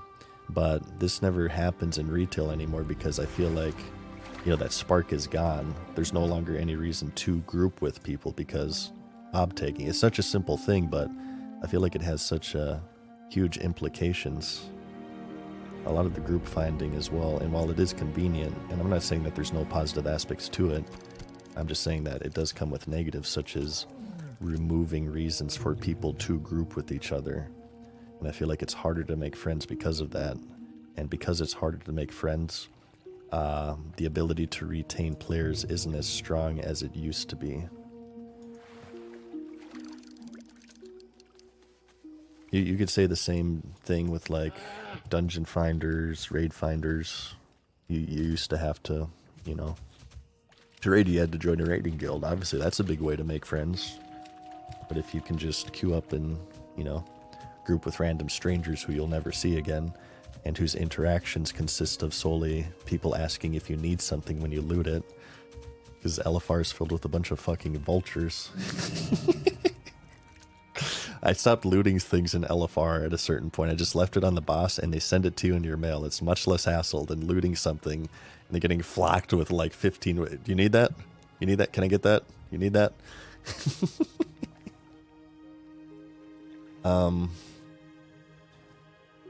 I think group quests, bringing back more group quests and stuff would be good. It wouldn't be as effective as like classic because you have the group finder and stuff. So anytime people need a group quest, they have add-ons and stuff for that. A lot of it is the evolution of social media. Add-ons can decrease reasons for people to group with each other, but I think there are design elements there, right? I think the developers have kind of developed a lot of that out. I think that's fair to say. I think that's something that could be harnessed. And when I mention that, a lot of people say, oh, making fwans, that's so wholesome of you, MadSeason. That's such a wholesome change. No, I'm telling you right now, it's financially motivated. Because there's so many people who play this game because it's just, they can just group up with their friends on a weekend, pound a couple of brewskis, run a few Mythic Plus keys. If they didn't have that, they would quit. It's 100% financially motivated line of thinking. It's actually pretty nefarious, not wholesome, to leverage friendships as a way to keep people subscribed to your game. I truly think that would lead to more money overall for Blizzard, and people wouldn't understand it. Like, if I were to say Monotone Madness is a developer, and I start saying, okay, mob tagging is out, Group Finder, I wouldn't necessarily say Group Finder LFR is out, because that's such a huge part of the game at this point. But if I started removing all of these quality of life features like mob tagging, people would hate my guts. But I feel like overall, it would bring more subscribers, and not necessarily it would bring more subs to the game. It would keep people from subscribing much more effectively than the way that things are right now. Each expansion, I feel, would have higher retention rating if people could more easily make friends. If the game was set up in such a way to promote interaction instead of just focus on solo gameplay. Yeah, people would hate me as a developer.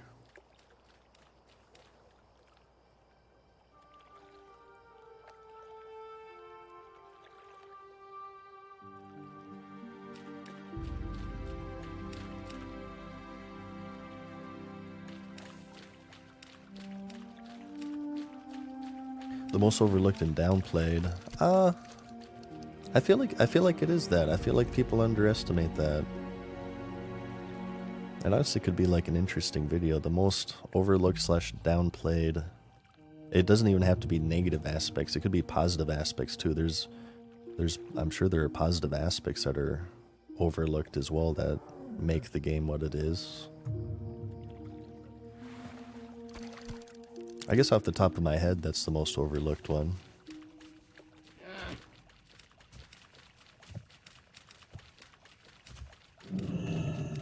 LFR's transmog over upgrade in there. Yeah, a lot of people run it solely for transmog. Oh, another overlooked / downplayed aspect is how important cosmetics are for character progression. I feel that generally within the whole player base of the game, there are more people who have at one point farmed a mount that they think is cool, farmed for an armor set, weapon that they think is cool, or a pet they think is cool, toy, something cosmetic, than there are people who have like raided or done a Mythic Plus in World of Warcraft. And based on that logic, I feel like people have way more value in how their character looks than they let on. There are people out there that say like cosmetics don't matter, like in regards to like cash shops and stuff. Cosmetics don't matter. The same person has like 700 mounts in their collection and 20 transmog sets, and 90% of their gameplay is based around collections and cosmetic-based activities. People care what their characters look, even in single-player games. That's why they sold the effing horse armor in Oblivion. People value highly what your character looks like, even the character of your effing horse, or the looks of your horse, I meant to say. The reason why I made why Rogue was my main in Vanilla World of Warcraft, you want to know why? I was a Pally at first. I made a Rogue the moment I saw in Ironforge there was a Rogue with full Shadowcraft set, Tier 0 Rogue set, and dual Skullforge Reavers. And I thought that looked so fucking cool. I made a Rogue solely based off of that, and that ended up being my main raiding character in all of Vanilla, even before Transmog was in the game. Yeah, people care a lot. People care a lot about cosmetics based solely on the fact of how many video game developers sell cosmetics, even in single-player games. If people didn't care about cosmetics, these developers wouldn't sell it to you because nobody would buy it. But it's pretty much most games these days, whether it be through pre-order bonuses, whether it be through in-game cash shops. You look at like the Battle Pass in a lot of games. Some of them do have actual gameplay altering items and buffs and potions and whatnot, but most of it is cosmetic. People are paying $15 a month or whatever for these battle passes for mostly cosmetic shit. Yeah, people care what they care. We as humans are vain. How many, in every aspect, like, in so many ways, like the car you drive, the clothes you wear, the jewelry you wear, the size of your house. If we all lived on a basic necessities, then you could say that, oh yeah, people really aren't vain, but everybody kind of splurges in some way. Whether it be clothes, jewelry, something cosmetic. Whether it be like, it's why social media is so popular. Why is everybody on social? Why does everybody have an Instagram? Because in a way, they want other people to see the highlights of their life. It's vanity, and at one of the roots of vanity is cosmetics, how you look cosmetically. Not just in video games, just human nature. The sooner we accept that and stop pretending otherwise, the better. Let's live in reality. So, yeah, of course, in a video game, people care about how their characters look. That's why people want Mimaron's head. If Mimaron's head, you just bought at level 40, nobody would really care about it. The reason why people care about like Mimaron's head or the Invincibles is based off of rarity. It looks as well do play I'm not saying that the actual cosmetic like look of the mount doesn't play a role, but the rarity is a huge aspect of it. It's like the albino, not the albino drake, the bronze drake from Wrath, the one that you get for completing the culling of Stratholme within a certain amount of time.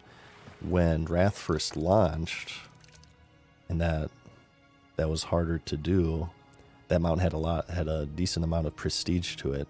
Or you could even say the albino drake before, the meta mount achievement, before they added a ton of mounts. Yeah, a lot of the draws is the prestige of it, but obviously in the current game, since you one-shot everything in the culling of Stratholme, even during Wrath, the bronze mount kind of lost a lot of its prestige. So, yeah, cosmetics are, oh my gosh, people go crazy over the there's a ton of people who play the game. They don't even, if they raid for cosmetics. They don't care about like logs and min-maxing. I would even say like the min-maxing meta is like a very small minority of the game. Yeah, of course there are people out there who care like solely about cosmetics. Absolutely.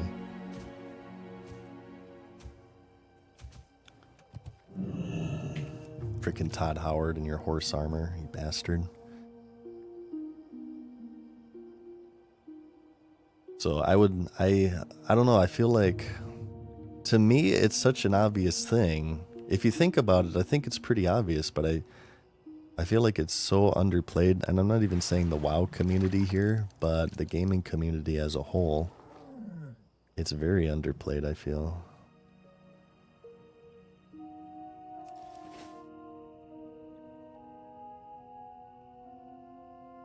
How important cosmetics are.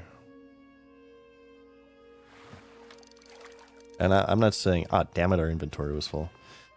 We missed that. It sucks. That could have been a few gold right there. I'm not saying there's anything wrong with that, by the way. I care about cosmetics.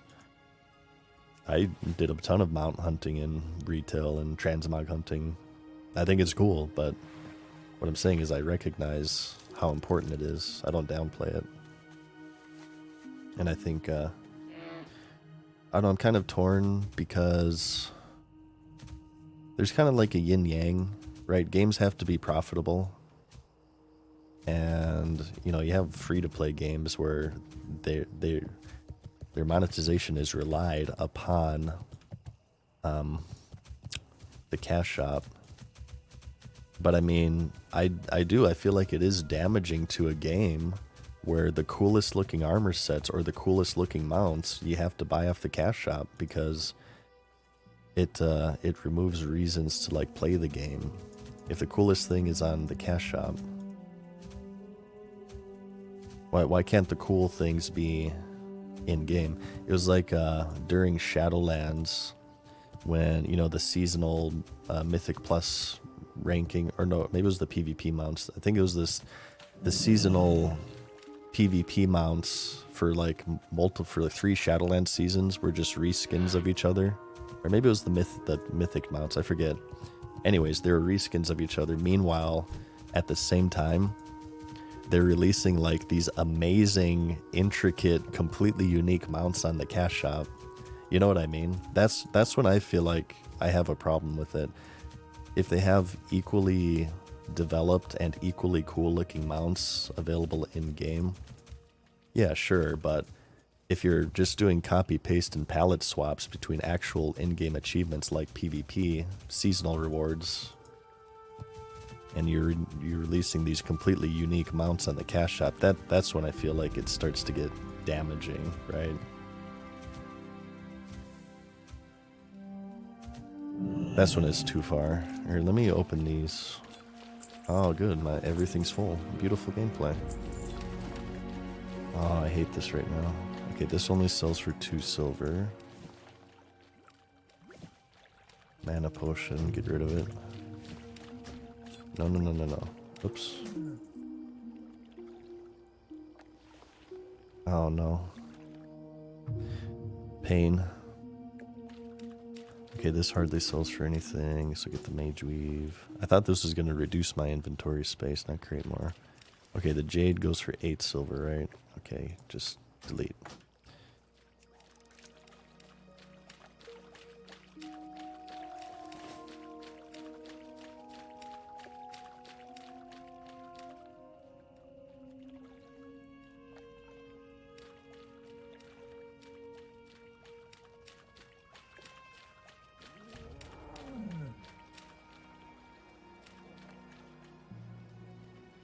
So yeah, I don't know. It depends on the developer, case by case basis there for that one. Whether selling cosmetics is good or bad, I feel like it's fine if you can find equally cool / mounts that have clearly had the same amount of time put into them through in-game rewards as the cash shop. I'm more open to it, and also if you avoid situations to where like you're releasing palette swaps through like seasonal rewards at the same time you're releasing these awesome mounts in the cash shop. I think that's not good.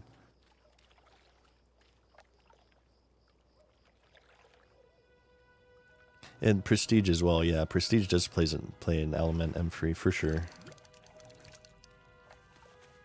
And there's not much Prestige in the cash shop. I mean, you clicked a button, but The looks do still matter.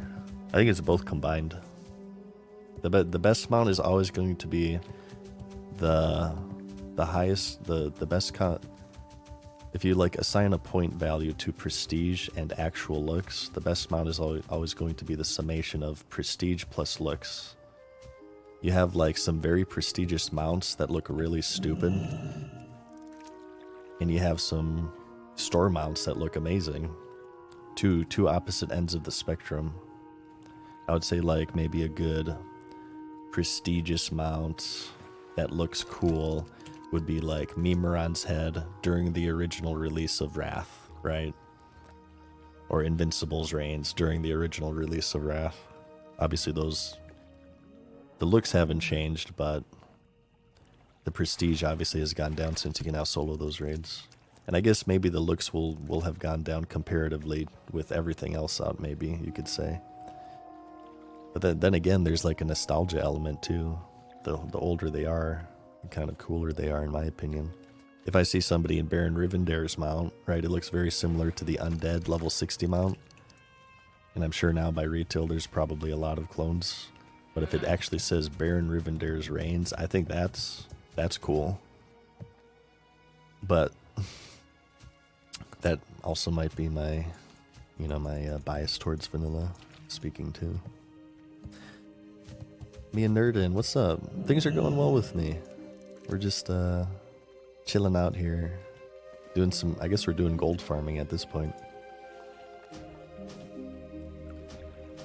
Strangle kelp go for anything? Okay, yeah, like 8 silver.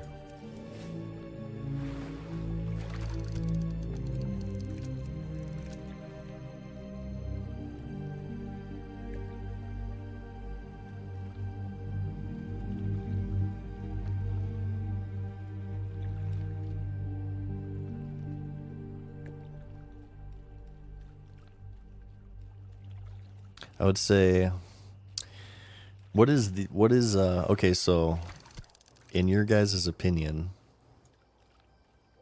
my theory, my mathematic formula, the coolest mount in the game is a summation of both prestige and looks. Taking those two aspects into consideration, what is the coolest mount in the game? In my opinion, it's the Black Kiraji Battle Tank, in either classic or retail. Even though it can't fly, I don't think. There's just so much history and prestige. I'm sure they've reused the battle tank mount a few times. I know they did the Ultramarine in the archaeology profession in Cataclysm. I got it. But it just has to be one of the rarest mounts in the game. And I actually like the way it looks, even though it can't fly. I would say, for me, that's my answer. I would say the Rooster Egg too, but there's definitely been some duping of TCG items, so that lowers its prestige. The Brutisar, I got the Brutisar. Wait, did they bring back the Brutisar? I thought I heard they brought it back and there's some controversy over that. I would AFK on the Brutisar in hubs and stuff. I was a homie. What was it? Shadowlands Ouroboros didn't have an auction house. So for the short amount of time I played Shadowlands, whenever I'd AFK, I would just kind of hop on the Brutisar, and eventually there'd be like dozens of people congregating around me. It made me feel important. I like feeling important. Center of attention. Hey, I'm a streamer. Come on. Oh, it's in the black market? Ah, I gotcha.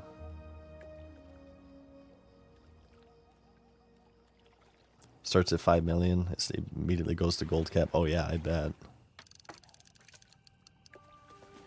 I bet. Oh no. Okay, based on the fact that my inventory is full, I think I'm gonna call it a stream. That's when stream ends from now on. This is when my inventory is full. No, I gotta get food. It's getting late. I have bed soon, and I haven't eaten a lot today, so I'm hungies. Guys, I'm gonna call it a stream. Thanks for watching me play video games. I appreciate it, as usual. I'm gonna find somebody to host here.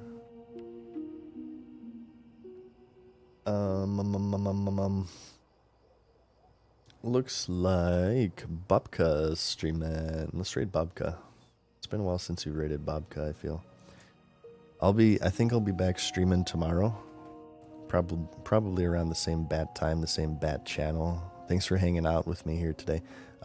What's on the agenda for tomorrow will be more Phase 3 prep. So, yeah, stay tuned. We'll probably do more Badlands, STV, Tannerus, whatever. But yeah, thank you guys. Let's raid Bobka. Check out the YouTube. New Diablo 3 video posted a few days ago, like a week ago at this point. And you guys will see a 1-hour video from me in either tomorrow or the day after. So, yeah, watch my YouTube. I'm making videos again, so if not stream, catch my YouTube. All right, night, guys.